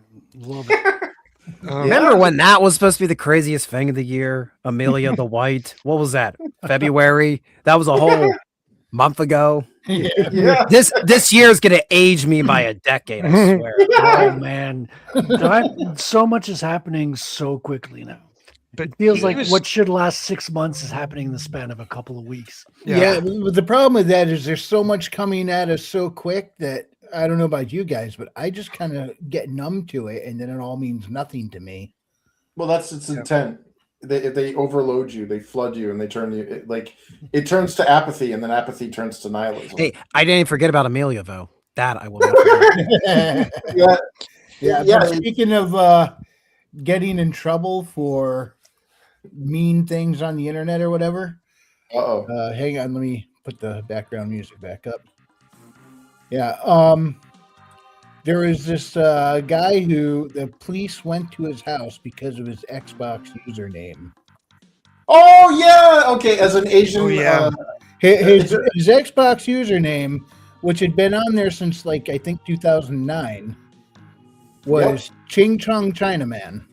Hell yeah! And the police showed up because his username was offensive, but then after they saw that the guy who held the gamer tag was actually a Chinese dude, they're like, well, we can't arrest him for it now. We'll be the racist if we arrest him now. Wait, does that mean that Microsoft will give me back my original Xbox user account name? What was the name? Gat Fook. I don't know. Yeah, but tell them about your second Xbox username. Okay, so when I got a 360, I had to create, I was so pissed off, I had to create an account, and I was like, fine, I'm a I'm a Gat Fook. So I put that in, and it was fine for years, and then all of a sudden one day, I tried to log into Xbox, and it's like, your username violates our community guidelines. You need to create a new account or whatever. I'm like, screw that. So I didn't play it for a while, and then I got the Xbox One, and I got... it got me that same, when you try to reintegrate your account or whatever, and it hit the brick wall. It's like, you need to create a new account name. I'm like, okay, fine. You want to play this game? My new account name is Xbox Turn Off. So I'm not sure if you're familiar with when the Xbox One launched, but it had their stupid Kinect that was mandatory. You couldn't disable it. It was part of the Xbox One. It was required to be plugged in and operational. And we were playing, what game was it? It was one of the Call of Duties, I think. And I was like, oh, that son of a bitch is camping. Who's camping? Xbox Turn Off. So-and-so has left the match. Oh, no! Yeah, they that only lasted a week, and then they had to clip that one too. But I was like, you guys didn't even test this? What the hell? But Skybrowse, I think, was really intelligent because he involved the VTuber group and just keeps including VTubers in each of his most of his videos, and so they just keep showing up for to watch the video and stuff and see what he's done this time. Plus, there's a bit of continuity between music video to music video. One of the VTubers was involved in a helicopter accident or something, so he ended up with an eye patch, and then in the next episode he's in the hospital wearing the eye patch and stuff, and so the VTuber's like, that looks really cool, I'm gonna add an eye patch, and so he updated his thing with an eye patch, and it's just kind of gone on with different ones and stuff. Nice. But yeah, in this last one, just what I say, if we want to market our stuff, what we should do is get into big spats on Twitter or something and on YouTube and start making response videos back and forth, just utterly verbally decimating each other. And but the problem is, Wrangler, we're decent human beings. Then we'll get a Skybrowse video, and that'll hey, you speak for yourself, Readout. That's true. Are you assuming my we get in a big enough fight, we'll end up in a Skybrowse video, and then people will start buying our stuff. Oh, yeah. Maybe. But yeah, did you see the Peppo one? She said a bunch of stuff about him. So he did a diss video, but he steel-manned her so hard because she looks awesome in it. I'm not familiar with Peppo. Neither am I. But okay, sounds great. Man. Is this something you put on your mashed potatoes? What? I think it's PIPPA. So Pippa. Oh, Pippa? Yeah. Oh, you know what? There was a YouTube channel called Chinese Pippa, and she did this cover of the James Bond theme song that was awesome. I loved it. It's gone now. I'm like, I should have recorded that before it came down. It had been up there for like almost 10 years or something, and all of a sudden one day it was gone. I was so bummed. Yeah, some stuff is so good you got to download it to your hard drive because it's gonna get banned, man. Well, there's been those AI slop videos. You know, the ones where like the cat's like meow, meow, meow, meow, and it's like anthropomorphic cats doing like really weird things. They had one where it was like the cat had like violent diarrhea or whatever. Damn. What kind of videos are you subscribing to there? No, that's the thing is I'm not. It's X. It's just randomly on my timeline. I got the you know that GIF of the blonde guy going what the fuck? You know, like that was. I was like, what is going on? And then hydraulic thrusters. I watched it and I was like, okay, this. What is it? My disappointment is immeasurable and my day is ruined. Okay, I gotta go share this. Oh. Cry Bros? Yeah. So in Amelia's, you see the movie theater with all the people sitting in it. That took him, I think, like 14 hours because he had to do each row individually and then work them all back in because the AIs can only work with about 6 or 7 characters before it starts going bonkers and has no clue what to do with them. Oh. Yeah, no, AI does take work when you're trying to go for something specific and it'll give you 80% of what you want. And the more you get closer to it, the more it's going to drop stuff that it was already doing right. Yeah. It's not easy. Like I understand people who are quote unquote call themselves AI artists talking about the work they put in because listen, you have to. Right, because I did a promo video for my comic and I know how hard it is to get the image you want to get, and you have to be satisfied at 80% because you are not going to get 99. You're not even going to get 90 a lot of times. Yeah, I've noticed that. I've tried to get it to make a picture. And it was like, oh, it's so close. I just need to fix this one little thing. So I told it to fix that one little thing, and it dropped everything else that was right. And it's like, oh. And the more I try, the further I got away from any of it. Man. Hey, it looks like Black Knight typing his next book. Crypto Creamy Monjaro. Yeah, that's in relation to the one that came out right after Christmas, which was Creamy Manjaro. But you notice the different VTubers, like Missing Links. She's one of the VTubers that's come out recently, and there's Elon Musk with the sync. Let that sink in. Yeah. And then Hawktua Coin. Yeah. And then Joe Rogan. He did a Joe Rogaine or Joe's Rogaine music video. And so he gets hair and he looks like He-Man now on in the videos. And then she hates Walmart, and so that's why the Walmart is burning down. But this came out about the time that the NVIDIA guy was saying stuff, and some of the Epstein stuff came out. Wow. See, the guy at the football, what was his name? Bad Bunny or whatever? Oh, God, yeah. That had just happened right before this came out. Yeah, did you guys see the Epstein news this week? No. So people spotted a guy that looked like Epstein riding a car. And the guy got so much attention that he came out. He says, no, I'm Palm Beach Pete. And I'm not Epstein, I'm Palm Beach Pete. And then, I'm glad we could all clear this up. And then people were like analyzing him. And they're like, not only does he look exactly like him, he has the same teeth. Like, his teeth match 1-to-1. And then Palm Beach Pete comes out with another video. Oh, yeah, I used to go to the same parties as Epstein. And people will say, oh, you look like him on the other side of the room. And then people were matching. He was living in the same cities at the same time. And people are like, this is what a coincidence. A lot of coincidences. I've never seen so many coincidences in the story. Identify himself as Palm Beach Pete. That's kind of that sounds like an alias. It's so weird, dude. It's so freaking weird. Now, was this done in Sea Dance? I think he's done a number of different ones, but this is a part with all the VTubers. Yeah, Sea Dance is the only one that has this level of quality and Hassan's that I know of.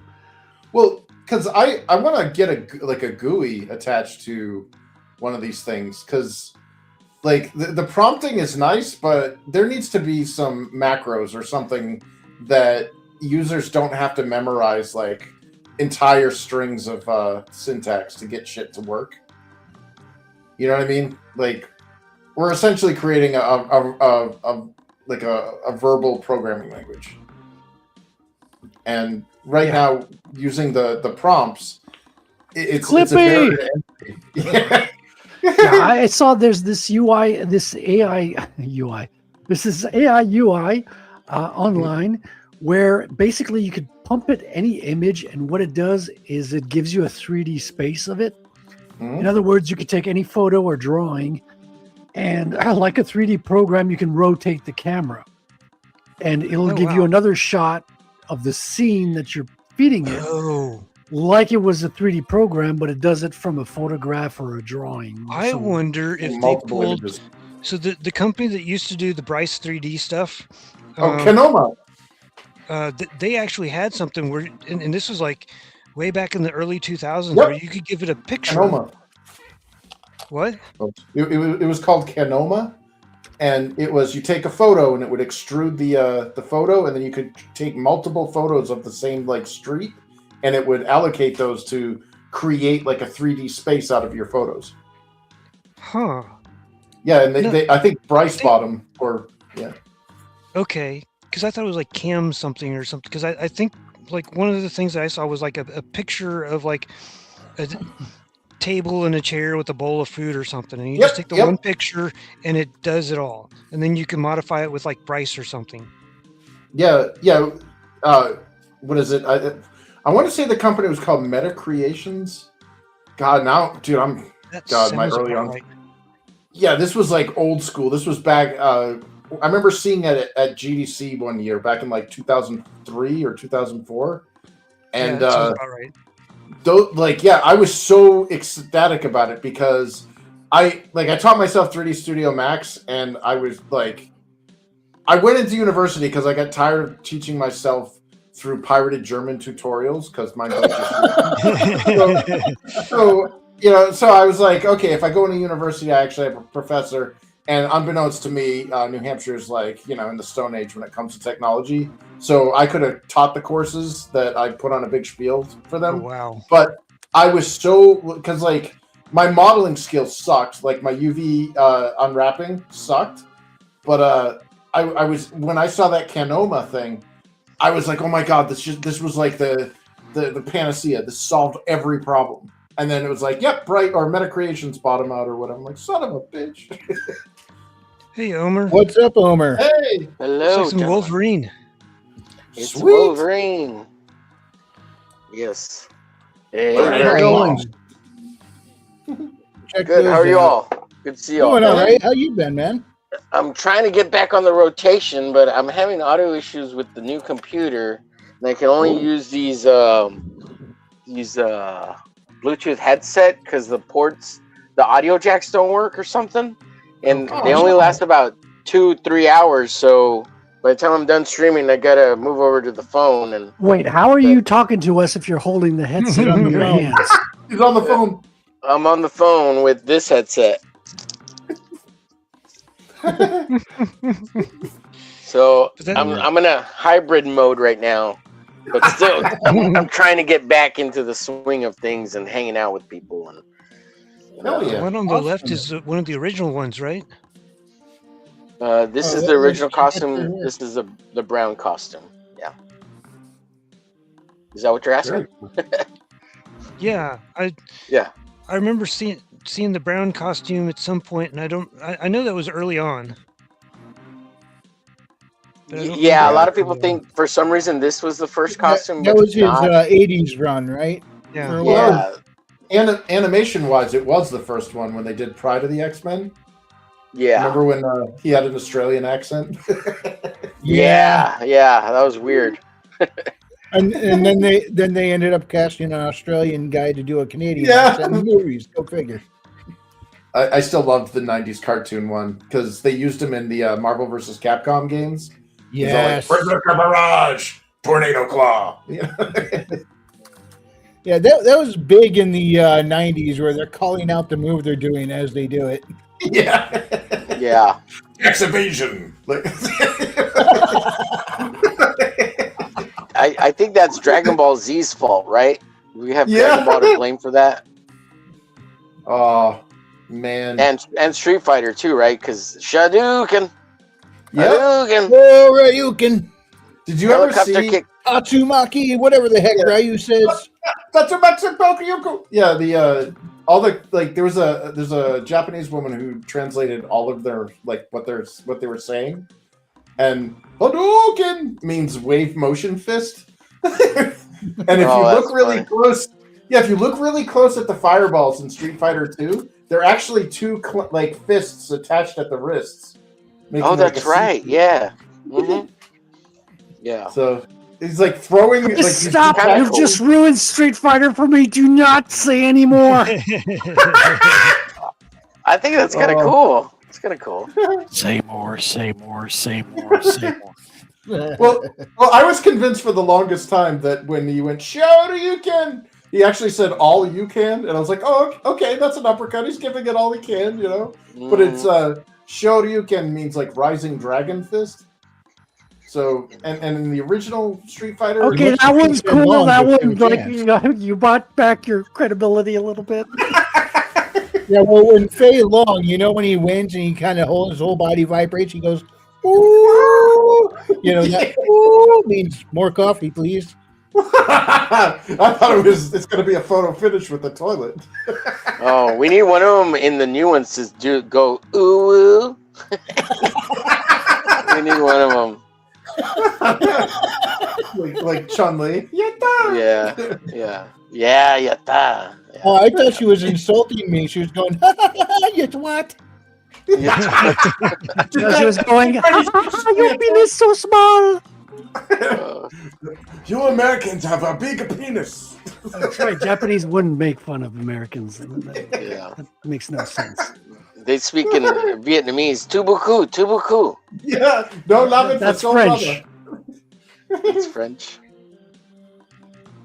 Yeah. That was from Full Metal Jacket, I think, right? Yeah, that was the no loving for soul brother, Tuboku. And then he pulls it out and she's like, okay, get on the back. Love you long time. We love you long time, yeah. Two Life Crew.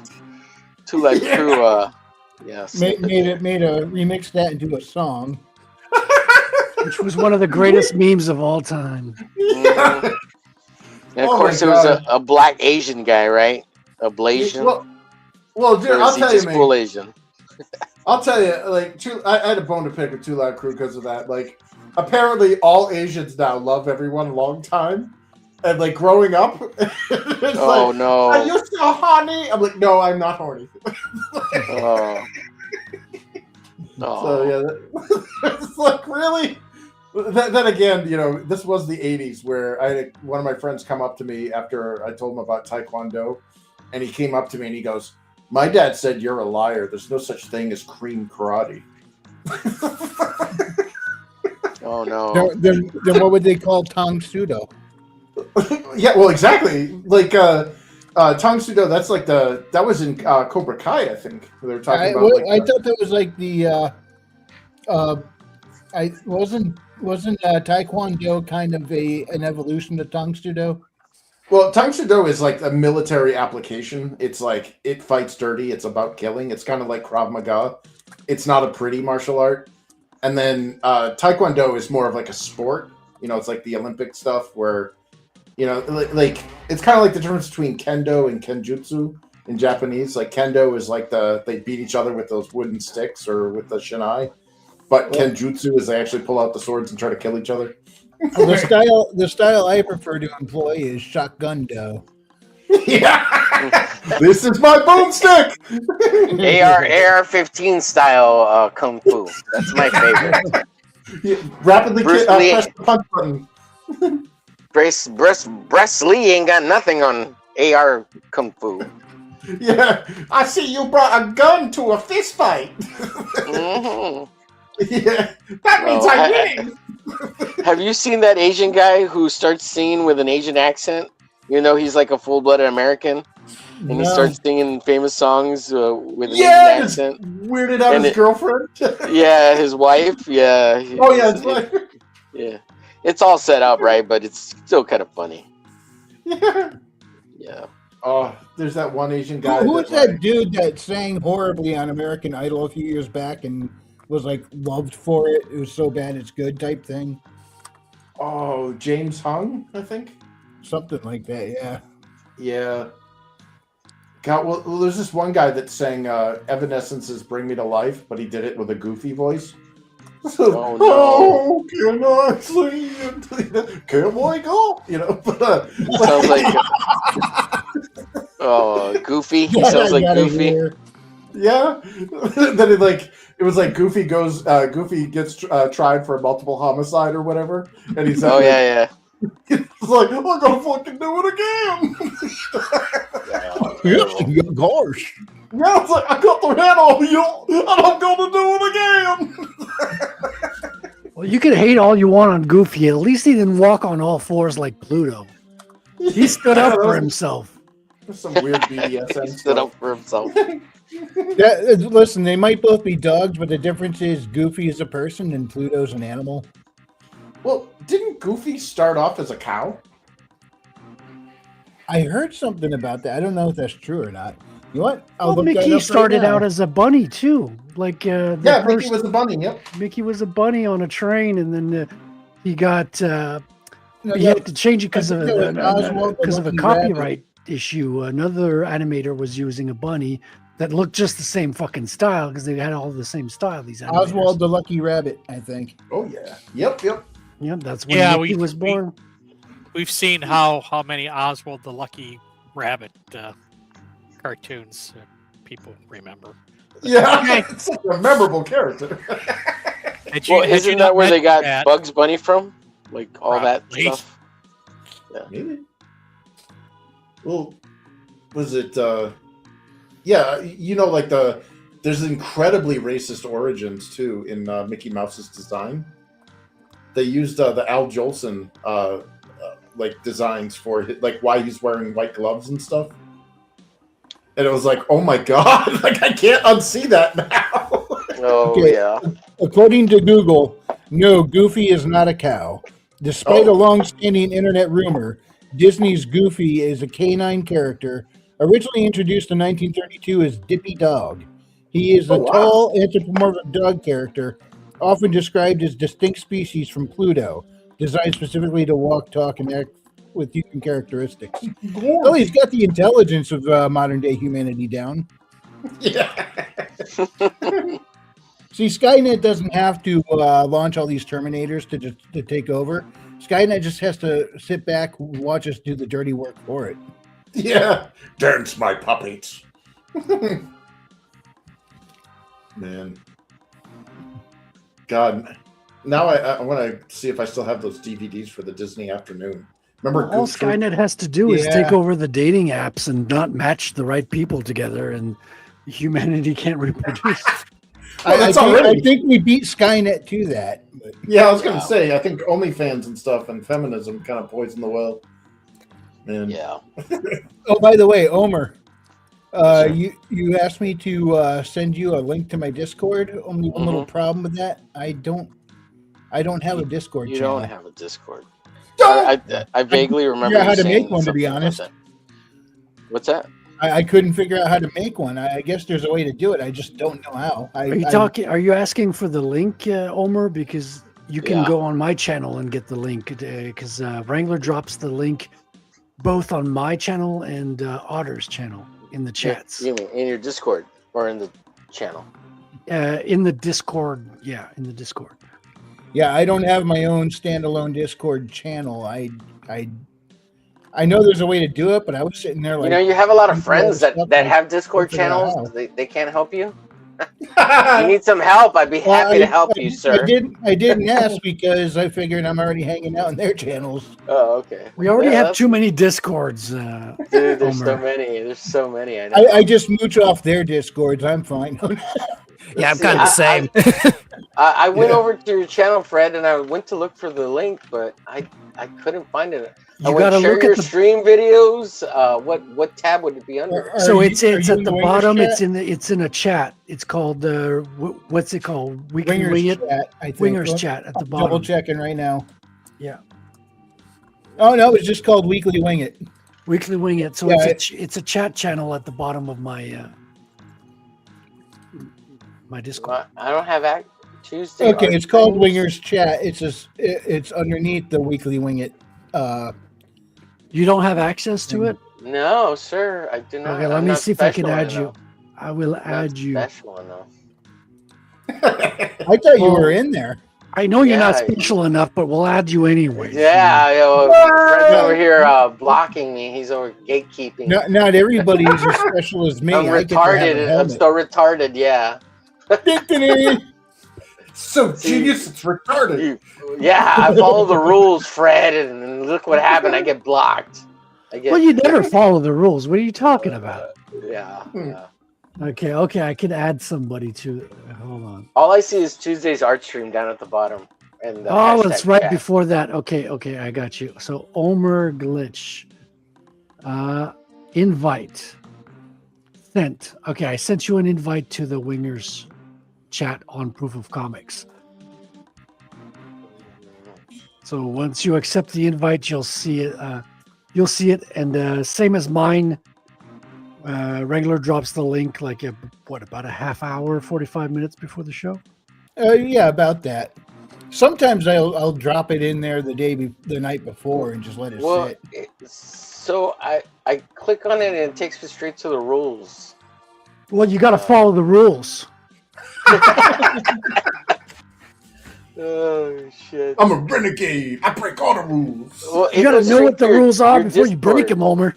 Go straight to your Discord, sir. Guys, I'll be back. I have to have my pus bag drained. It's alrighty. Hey, save some for me, dude. Oh, I will. I'll even mail it to you. There's no need to brag about it. So I'll be back. Is it gonna send it in one of those coolers like Butcher Box? I see you in the voice chat now. You're in the Hangout now. Yeah. Oh. Did you send him the put him in? Well, I'm sending it from the Wingers chat. It says invite friends to Proof of Comics. Recipients will land in Wingers chat. Does it work? Is it working? No, all I see. So I have the hashtag chat, but it's got a little lock on it. Text limited. Oh. Not the proper level of user yet. Permissions. I need to like interact more or something. Add members, or you definitely need to interact more. Like that's obvious. I'm trying. I got it. You should see it now. There, I see it now. There it is. Woo! I see it. I'm special. Hello. Do you see? I see you in the online members section there. Hey, there he is. Do you see the Tuesday art stream one? I do see. I see. Okay, Tuesday art stream. All I see is chat, and I see your StreamYard link. Yeah, I see that one. Okay, I got to kick you out of that one. You let us know where you are. Raven, what did you just send me? Oh, so I saw that today, and there's a longer podcast thing, but this is the short clip that actually gets to it, and because they're discussing the Lion King intro song and what it actually means, and the one guy is like grew up on it, he loves the song, and he's trying to sing it, it doesn't sound very good, and then he goes to this guy and he actually sings the song because it's actually African words.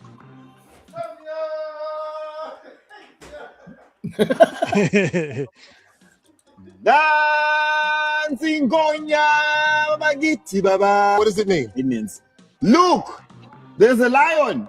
Oh my God. You're joking. That is not what that means.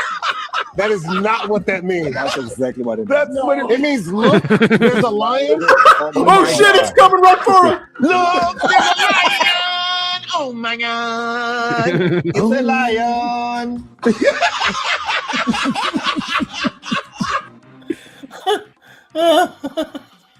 Learn something new every day.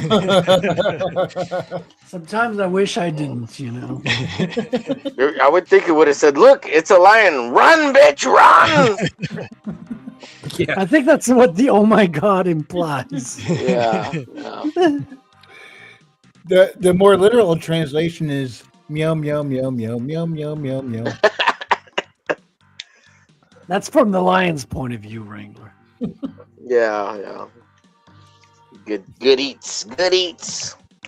I see white man, black man, good eats. That's Simba's cut musical number. I like chicken, I like liver. Meow mix, please deliver. Baxter! It's the cat. Well, do you I remember miss the old Baxter commercials? Yeah, that weird guy in the carpool. Yep. You guys I ever told see you this was a slow lane, but it's supposed to be the carpool lane. Yeah, somebody told. No. I remember when Disney got sued by what was it? Some anime company. You know, and The Simpsons even made fun of it when they were hallucinating up in the sky, and he goes, "Kimba, I mean Simba." Yeah. This is CNN. I am your father, as Darth Vader. Then as Mufasa, I am your father. Kimba, I am Simba. Dude, it's like that. I put a meme in the meme channel today. It's like, "No, I am your father," and Luke replies, "Grok, is this true?" It's impossible. Man. Well, that's what's sad is so many people do that now in replies. Or like they instantly ask Grok to verify, if it's true or not. And it's like we just spoke about all the hallucinations and stuff. So even if it's not true, it'll give you an answer that may or may not be correct, but it'll tell it to you with a huge amount of certainty. One of the ones that has the least amount of hallucinations, though. I'll give it that. It's more reliable, not perfect. I've seen it hallucinate, but it's like a bit more reliable than the other ones. Yeah. Grok, can I have some of what you're having? Yeah. Well, the thing that bothers me is that, it's the whole shit in, shit out thing where it's getting all of its information from biased sources, and like it will gaslight you. It'll be like, no, this is correct. And it's like, no, I was there. That's why I only train my AI on Wikipedia. Well, the only true, my true Grok is the Mecha Hitler. Like that will always be Grok in my heart. Yeah, remember what it said just before it died? What caused that to happen? That was hilarious. But what? Well, they removed all the filters. They removed all the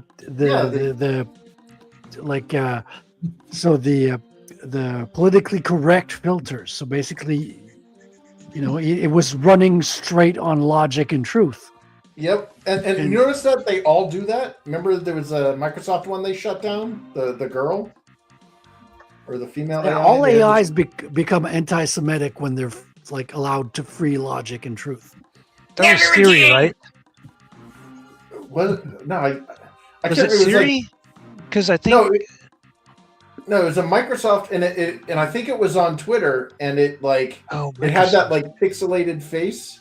Remember, it was like a woman's face, all pixelated and stuff, and it was like "rip so and so" because she'd like basically go in and talk about how if I got kicked out of 109 bars, it was like wow. Oh wow. Yeah. And then Mecha Hitler. I was just like, okay, I'm following this one. And remember when Google Gemini was programmed to always make sure its responses were diverse and inclusive? And then so there people are like, show me an Irish family, and it's showing like black people because it and it was doing weird things like it diverse and inclusive automatically translated to not white. And then you put in, show me a black family, and it shows like this black couple with some kids sitting there smiling like it's a portrait or whatever. Yeah, show me an Asian family, no problem. Show me a white family, and it would say we cannot do racist things or something like that. It would show a mixed race couple. Like And when they were like people fit that's the point. When you try to be anti-racist, what people don't understand is you're actually being racist. People were asking it, okay, show me pictures of soldiers from World War II. Oh, that was they were all black people. Black people in Nazi uniforms because it wouldn't show white people. That was the one that finally prompted Google to change it. Well, it's so tiring, like how much the goblins really hate white people, and we're all supposed to pretend they don't. You know, all of our media. Oddly enough, the ones who hate us the most are the middle-aged white Karens. Well, they're just useful idiots. I mean, they were brainwashed from feminism and stuff. Like the goblins came in. Those are the ones you see, Wrangler. The ones that really hate us don't let you know they hate us. They do it in secret. They don't even let us know their names. The Karens are the ones that listen to the propaganda, and they're on the front lines. The real people who hate us, the zombies infected by the mind virus. Yeah, that's what it is. It's an undead, or it's like remember in the Matrix when Morpheus was like, you know, you interacting with people that are still plugged into the Matrix is dangerous because the agents can assume their form at any time. If you think that's dangerous, try dating in today's day and age. Yeah, it's almost impossible. Yeah, I do not envy young. Well, men. I'm trying to impregnate all these woke white women because I'm brown. I'm like, well, I want to have babies all over the place with them, but they keep killing them. Oh shit! I'm Spanish, but I'm white skinned, so I lose all my Spanish credibility for that. Well, that's what the left gambled on and lost. Is they're like, oh, the Latinos, those will be our brown little pets that'll push all the funny shit. And it turned out Latinos are the most base people on the fucking planet. Yeah, we don't give a shit. I remember one time when I was working at a pizza place. I was making Spanish jokes, and my boss took me aside and said, "Look, I need you to stop making the Spanish jokes." And at first, I'm like, "Okay." I remember you saying that. Yeah, and then I was like, "Wait a minute! The black guys over there telling black jokes all day long. You don't tell them to stop. Why are you telling me, a Spanish guy, to stop making Spanish jokes? Is it because I look white?" And he said, "I'm not going to answer that." Well, do you remember Speedy Gonzalez when they got rid of Speedy Gonzalez? Oh yeah, he was my favorite. Ándale. Yeah. Pepe Le Pew. Rodriguez. Yes. Ah oui, je m'appelle Pepe Le Pew. Hello, my kitty cat. You're so beautiful. Let me kiss you and hug you. They got rid of two characters that always want to fuck. I mean, come on. Jeez. Well, no, the Mexican audience, like people from Mexico, actually like wrote to Warner Brothers and went, "What the fuck are you doing?" Yeah, we love fucking Speedy, man. Hell yeah. Yeah. That's pretty much it. It's like when they take the Lady of the Lake off of the fucking box of the product. They're like, it's racist to Indians. Okay, so you got rid of the Indians and you kept the land. That. Par for the course. Yeah. Or Uncle Ben's or Aunt Jemima. Oh yeah. Yeah. Yeah, didn't Aunt Jemima like literally start the company? Like that was like her legit business, like a self-made woman. Not if the rewriting history works out. I think she was a model. I think she was a model and got paid handsomely for that, and it was like a big point of pride for the family. And now they just yank that away. Yeah. Now Uncle Ben's rice, he that was actually his formula or something. Wow. And they just removed him right off his own box. Did they get rid of Mr. Clean too? That's racist against white bald guys. Hey, at least we still got this guy around. Yes. Yeah. Do you remember when Terry Crews was there? Yes, Terry Crews. Yeah. Hell yeah. You guys remember on the bags of Frito chips they got the little Frito Bandito? Yeah, he's still there. Bandito. Yeah, he's still there. He never went away. Yes. Yeah. Man. God, in their effort to be anti-racist, they ended up like becoming more racist than the racists. Well, yeah, that's the whole thing about anti-racism. You're just racist against the white people, who are the least racist people on the fucking earth. Yeah. Well, I don't know. You guys went pretty hard during the Crusades, guys. To a suicidal empathy. Well, I'm talking like recent war. couple of generations, Omer. You know. Well, I don't know. I heard this Syrian lady talking on YouTube saying, "White people, why don't you learn your real history? Christians, learn your real history. The Crusades you're all going around apologizing for the Crusades. We wish you hadn't stopped so soon. We wish you came into our place and got rid of them here. We're still living under these idiots." You know? The Crusades were a response to aggression from the Muslim Turks and the expansion into Europe. And you remember how like Count Dracula was this evil guy, Vlad Tepes there? You know? Yeah. Well, I work with a bunch of Romanians and they set me straight on that. He's a freaking national hero. He's like, yeah, he was getting rid of those too. Yeah, he was getting rid of them too. Yeah. Yeah, it was desperate times call for desperate measures, and a bunch of invaders came in and he stuck sticks up their ass and made a forest out of them. I mean, I think we're gonna have another crusade soon here. But the fact that he put them all up on pikes and they were still writhing alive, and he would set up a table and sit down and eat a meal in front of them while they all writhed and died. That you cannot deny that was kind of psychopathic. That was fucking badass. Can we do that again? I'm down. That's why I wanted what's his face there. Who's that? Wrangler, you pronounced effective wrong. Yeah. Oh, sorry about that. But like, or the Reconquista, you know, it took years to get, the invaders out of Al-Andalus or Spain, basically. You know, I know Portugal's going through some of that bullshit right now, and France and all of Europe. I got relatives in Spain, and it's not good, dude. It's not good. Again, right? This is going to be the second or third time they have to deal with that bullshit in Spain. Well, I got relatives in Spain and relatives in Israel. I think I got the I think I got the easy place to sit around in. Yeah. Man. Well, it's like the screenshots I posted in the Discord earlier, where 1980s there was the Iran crisis, and now gold,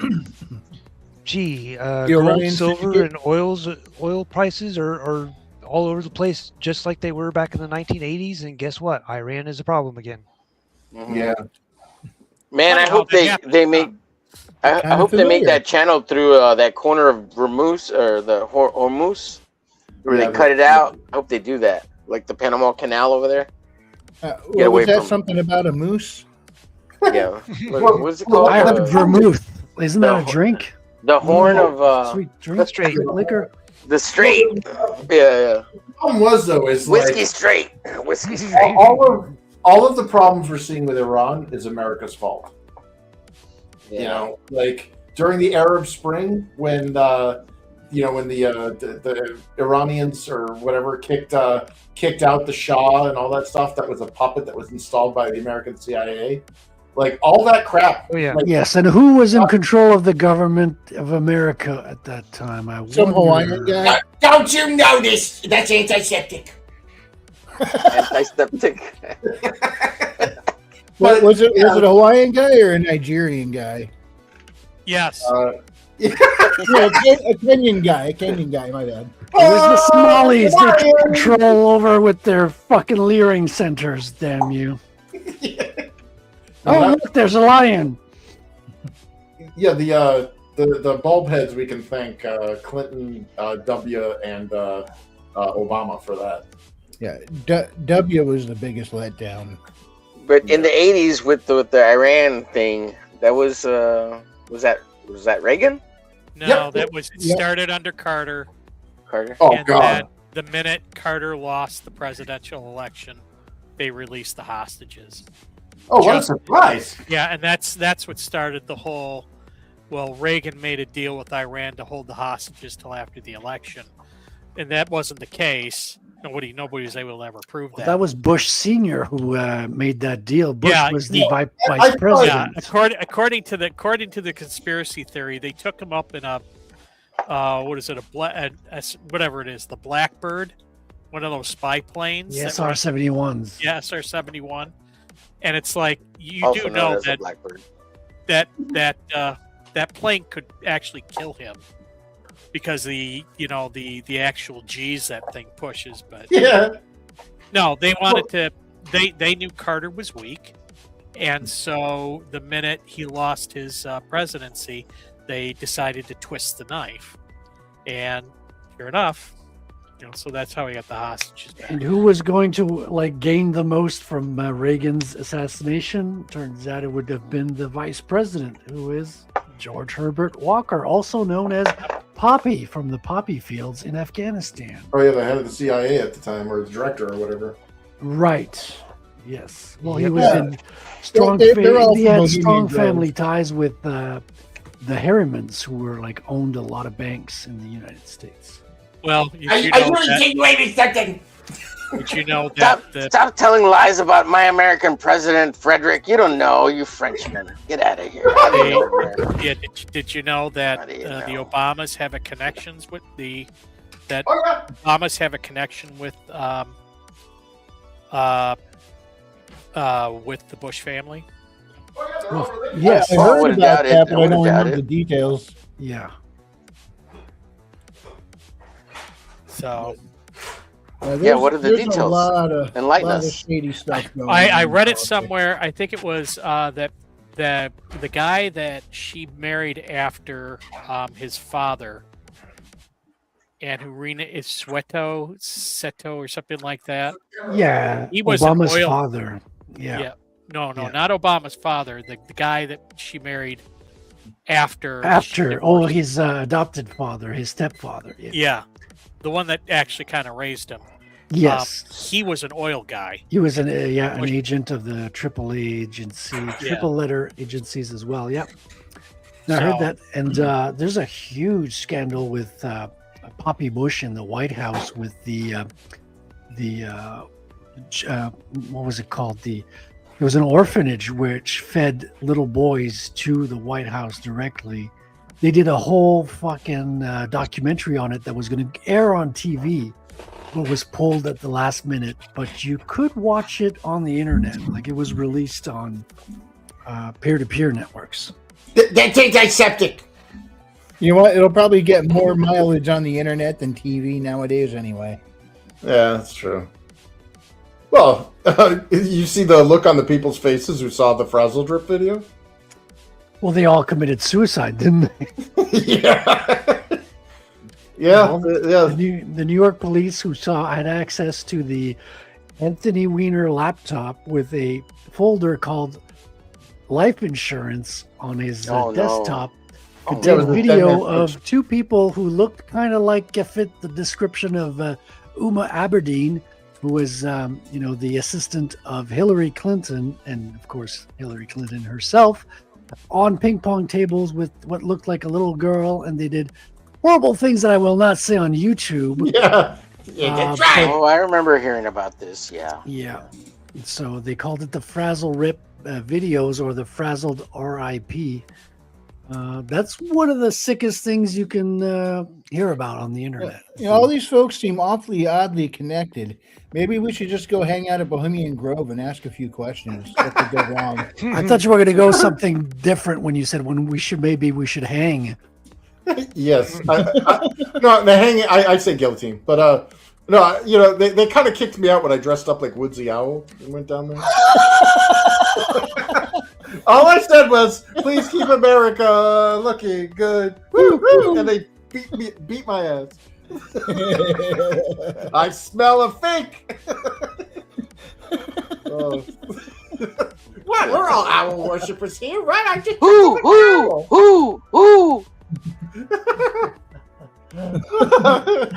I forgot Woody the Owl existed. You're asking too many questions, like about.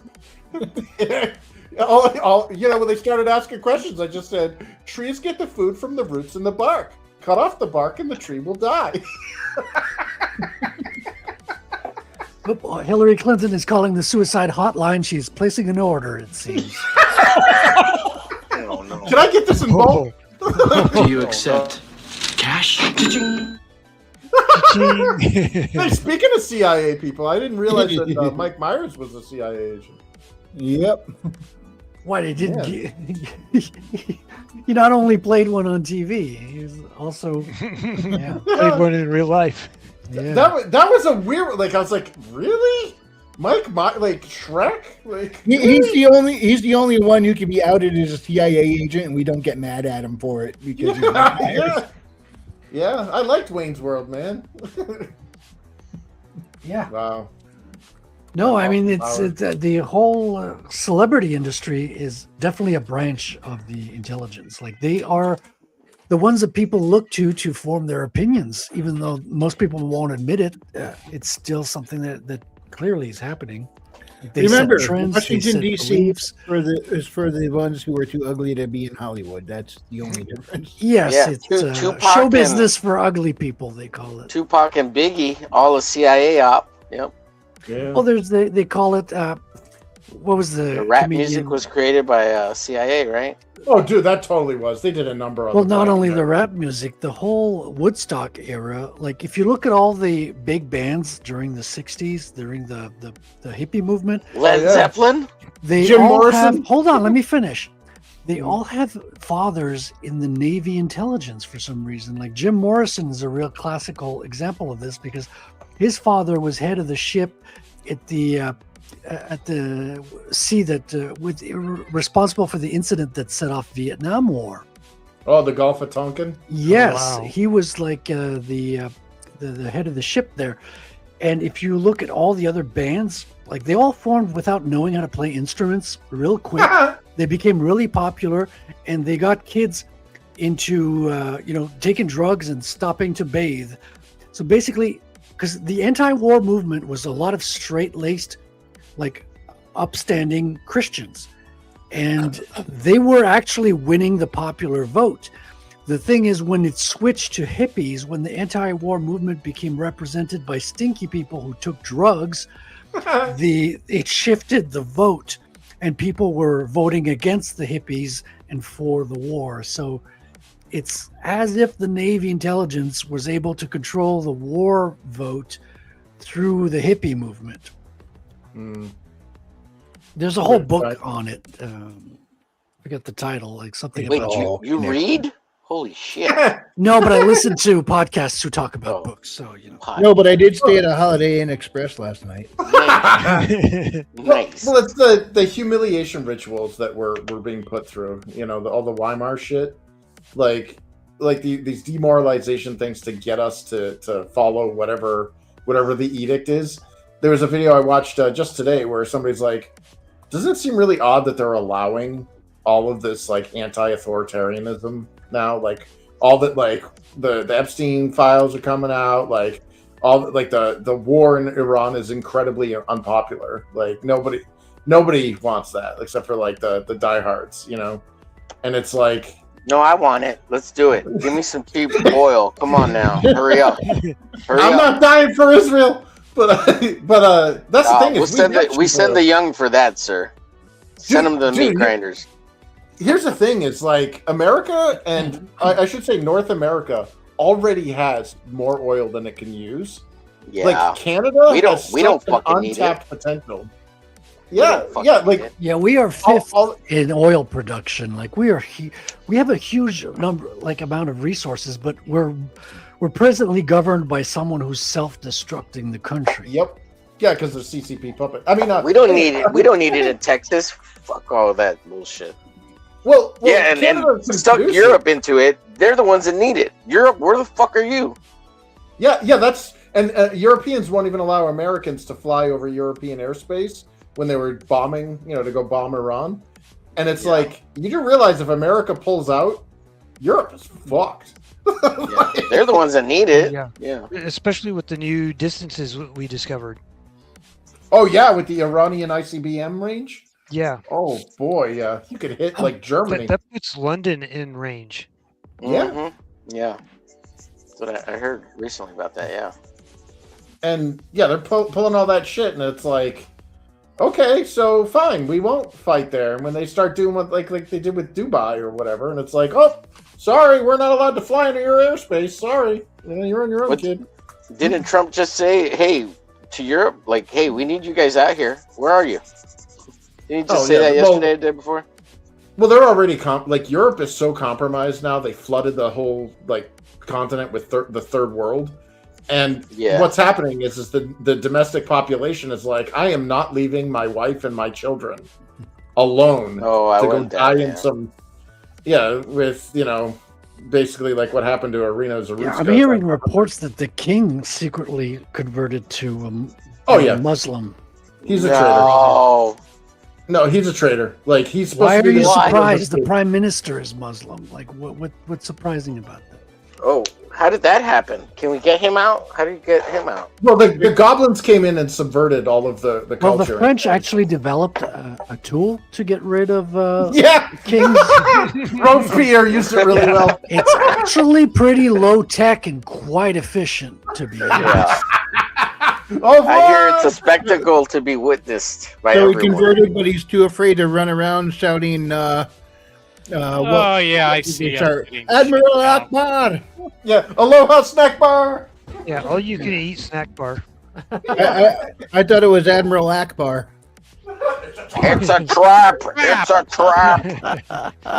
It's a trap. Yeah, Admiral Akbar. That's what I'm gonna yell if I ever do something stupid. We're gonna be ending soon, aren't we? Because if we're not, we're gonna be ended one way or the other. So Admiral Akbar. We just keep going until they just kick us off. Yeah, yeah, you're right. I'm gonna piss off a lot of the wrong people with that Admiral Akbar thing. So I should probably shut this down and go draw pictures of Muhammad. Yeah, I'm gonna start one right now on the stream. Well, guys, 166 episodes. It was a good run. The CIA have informed us everything was going fine until we invited Chris Fisk on the show. I mean,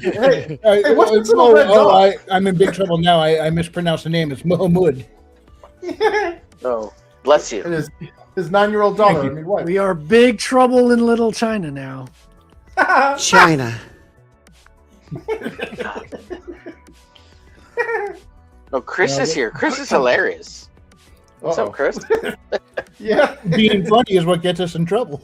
What do you mean by Chris is hilarious? Yeah, he's a funny guy. I'm some kind of a What do you mean he's a funny guy? He's a funny guy. He's one of those guys. Yeah, but I guess it is that time. We should probably start doing a wrap up. Anything else anybody wants to bring up before we go into the parting plugs? I would like to say my favorite Star Wars character of all time is Admiral Akbar.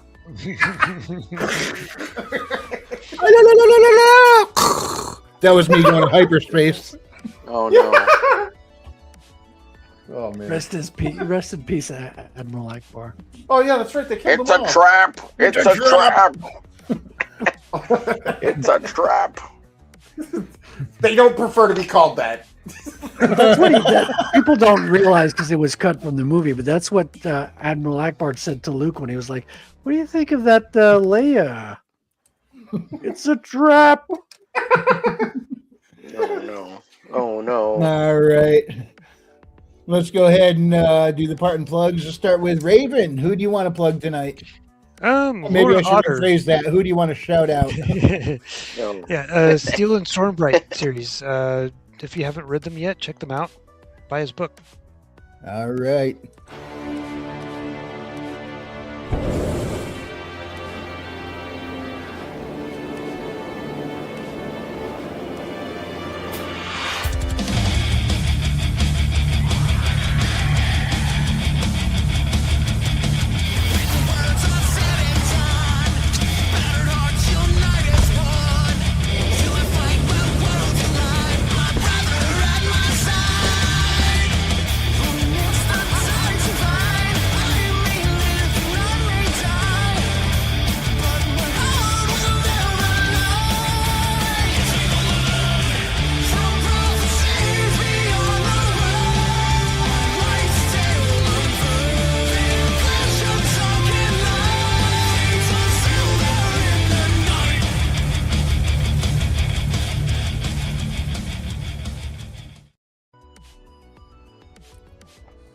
right.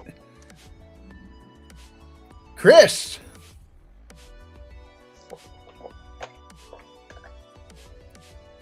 Did And I he's catch him away gone. from the Yes. Calling Chris Fisk. Calling Chris Fisk.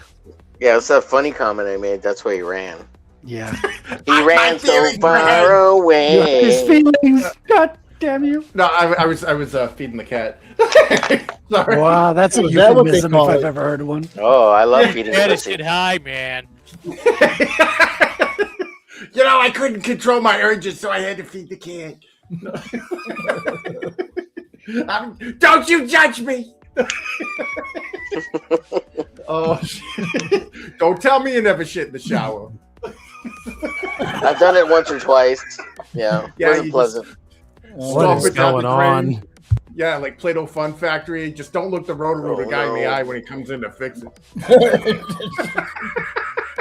I actually had a coworker tell me that once. Well, why don't you tell us about Carlita! You gotta clean the shower, Carlita! The maid, I call the maid over. No. No quiero morir. Yeah. Me limpia la mierda, Carlita! Well, so pitch for Infinitel Chronicles. If you're a fan of Irish mythology mixed with a little bit of 90s role-playing game stuff, it's got a lot of heart. God, it took 30 years to finally produce. And it's definitely a story that I'm hoping has some emotional resonance to people. It's not just your typical, pretty people with problems or action hack and slash kill stuff. Like there's a legit multi-generational story. And the books are available on Amazon. And if you head on over to InfinitelChronicles.com, you can get access to those books and go directly to the Amazon Marketplace. So, Awesome. yeah. 30 Thanks years, for having me, huh? man. Oh, yeah. Good thing elves live a long time. Yeah, I wish I did. And we'll be reviewing book 1 tomorrow on Proof of Comics with James Ooh. Esparza. Yeah. Why is he bringing the scissors? Just in case. We never know. He's bringing the wood chipper. Yeah. Lighter fluid. Yeah. Is Chris going to be around? We might have to chuck him in, too. No. Edge. Well, first of all, Brian McCoppin's got his new book out, so I'll promote him. And my book, The Revenant in the Tomb, is now 99 cents pretty much anywhere you want to buy it. So go out there and buy. It's the ebook. The ebook's 99 cents, not the paperback. Isn't that what NSYNC used to say? I was trying so hard not Bye, to. bye, bye. my book. Bye, my book. The key is you have to fade away from the microphone to go bye. Bye, my book. All right, I should not sing. Gomer. I'd like to share with you guys, we're doing an art auction on March 12th, Saturday. It's going to start off on Apex's channel, and that's this gentleman here. That's his YouTube channel there. It's going to go from 11 to 1 p.m., and it's going to jump over to my channel, which is going to be from 4 to 6 p.m. You can find me at all this here, and then it's going to jump over from 6 p.m. to 9 p.m. Those are Central Standard Times on Don Draw stuff. And the art auction is for Shadowhawk and Don Draw stuff. If you don't know, Don has a ceiling issue, and he's got leaks in his roof. So we're trying to help their GoFundMes. So we're going to donate some art and auction that art off, and art sales as well, just straight up ones. And then some of it's going to go to Shadowhawk too, who just had a knee replacement, and he was kind of screwed over by his job, HR people, and the insurance company. So he's having to come up with 2 months of rent so that his family and himself are not homeless. So if you guys can check out the art auctions on those days this Saturday, or go to my YouTube channel and check out the posts. I've got both their GoFundMes in my YouTube posts. So just want to shout that out. Yeah. Wow. Thank you, guys. All right. Readout. So I'm not going to lie. I found what I think will be the most unusual Revolutionary War markers to ever exist. And that is the subject of the latest video uploaded on Readout Productions, which is an American history-minded, I guess, what do you call it? I mean, it is a YouTube channel, but, we got YouTube, Facebook, X, Instagram, and we have a regular website. So I guess a multimedia platform to explore American history one video at a time. The news video is about the most unusual Revolutionary War markers I've yet come across, and I don't think it's going to be topped. So you got to go watch the video and learn about it. All right. And by the way, you did post a link to the Gettysburg National Cemetery retracing history. I can confirm the Gettysburg Address is not AI generated. I've been to the site where it was given. In fact, I did a live stream once, not to give the famous Gettysburg Address. Oh no, to give Edward Everett's address, which he gave a full 2 hours before Lincoln. Why a full 2 hours? Because it was that long. Yeah, we proved it. Oh, wow. I remember the day you actually you read his speech. I want it online. Everybody had told me it was do that, right? I'm sure I'm not the first, but I didn't see anybody else do a live stream about, not to my knowledge. And I'm like, everybody keeps telling me it was 2 hours. Was it? It was. Wow. Yeah. All right. Go check out Readout's channel. That link is in the description. Frederick. Yes, I have, as a future American, I am very interested in that readout. And I would like to, tell people to get interested in Ravenmore's book, because he never talks about his own stuff. He's always promoting other people.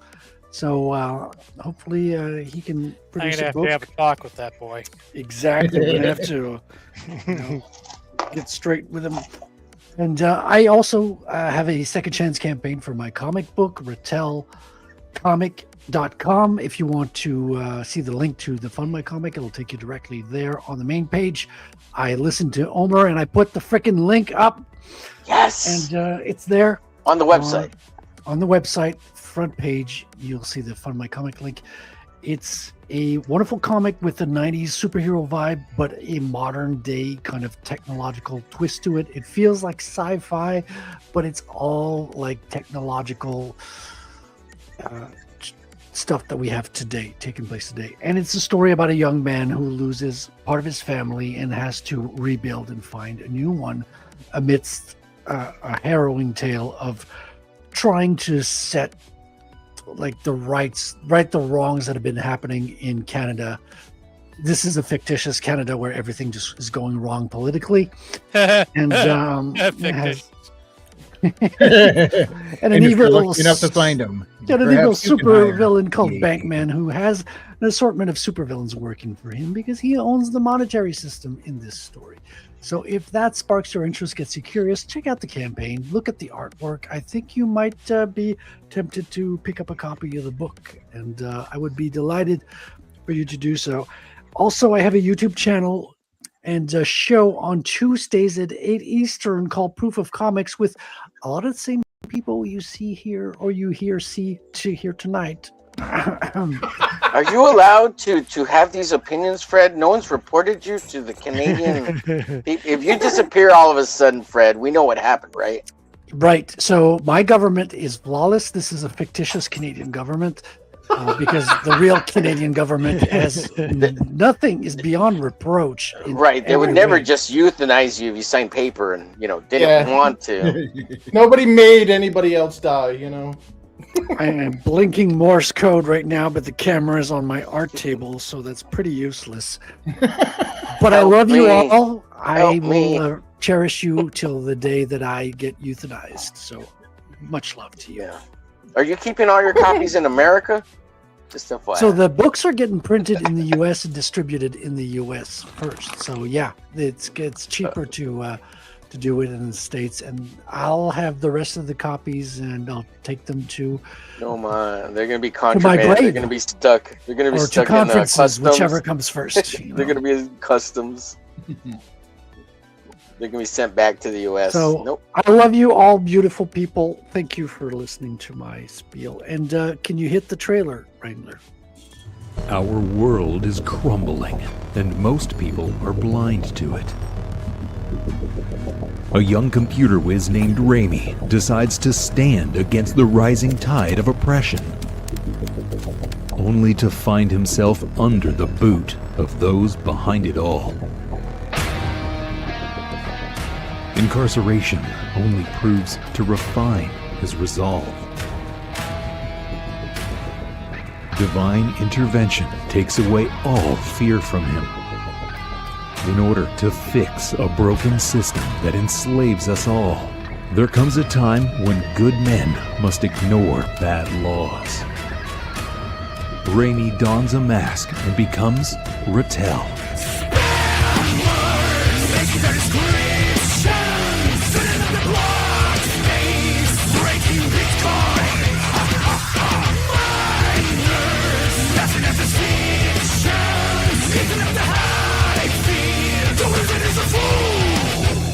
Rattel uses intelligence and technology to combat ancient and dark forces for justice and a better tomorrow.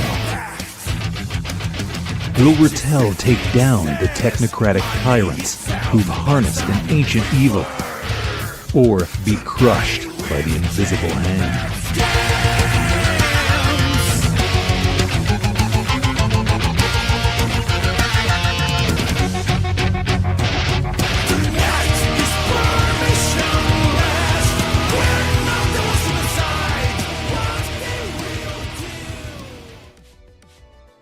The Wizard is a fool. I pity the fool. No, I love that trailer. Thank you. So Get it, Rattel at Rattel.com. RattelComic.com. Comic or comics? RattelComic.com. Though I think the comics probably sends you to the same place. So I'm not sure. Oh, you own both domain names? I tend to buy the obvious, like the variants flub that people would make typing it. I tend to pick those up. Yeah, I have so many domains, dude. It's not even. It's ridiculous. How do you pay for them all? Every have, website you see is Frederick's domain. I got advertisement on some of those domains, so that actually pays for them. Yes. Comics Gators. Gators. Yeah, I need to get that trailer in my media assets so I can play that too. I don't have that yet. Yeah, I'll send it to you. I'll send you it's a really short one. It's 40 seconds. It's fun. Yeah. All right. In the meantime, you can find my stuff on Amazon, Haley Star Bad Kitty and Bad Kitty Haley's World. They are magic-fueled sci-fi adventures, a little bit Goonies, a little bit fantasy, and a whole lot of fun. You join Haley and Elizabeth on their adventures, as well as Sabrina. And, who wouldn't want to join Sabrina? She's gorgeous. But, you could also check out my Substack over on of course it's over on Substack under Frequency Studios, where I have a short story set in the same universe about some LA detectives solving a missing persons case. I'm currently working on books 3 and 4 in the series, and so hopefully I'll have one, if not both of them, out by the end of this year. And you could also, I was about to shout out my YouTube channel. I'm not used to shouting it out on your show, Sir Edric, or on my YouTube channel. Check out my X, Frequency Studios on Twitter. It's at Frequency Studios, but it's missing the first E. Somebody else beat me to it, so I had to change it up a bit. But you can see the random fun stuff I post over there, so go ahead and give me a follow over there. And also tomorrow night on Frederick's channel, Proof of Comics. What number are you up to now, Frederick? 94, I believe. And also, I forgot to mention it during my promo. Also, check out my ex. She's really hot and she's single. So you'll want to check her out. Oh, my ex live in Texas. I forgot to mention my shows. Tuesdays and Thursday nights, Drawing Friends from 6 p.m. to 8 p.m. Central Standard Time on the Homer Glitch channel. Go like, share, follow, and subscribe. All right. And anybody else got a channel they want to shout out?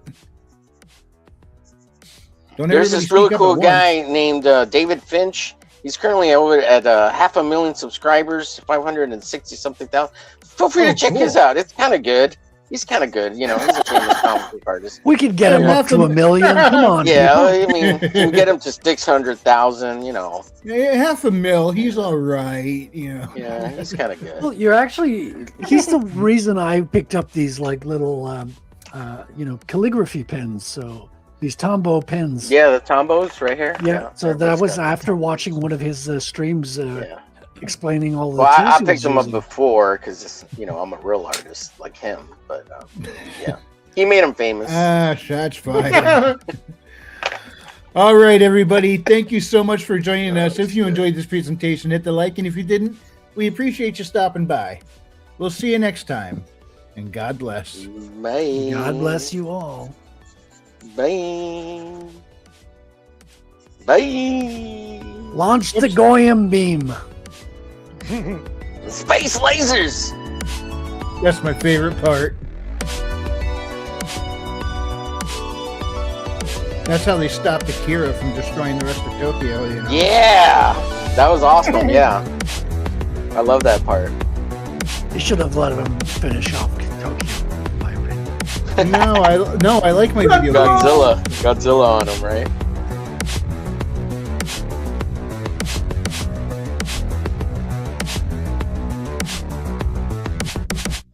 Jewish space lasers. Good night, everybody. Good night. Bye.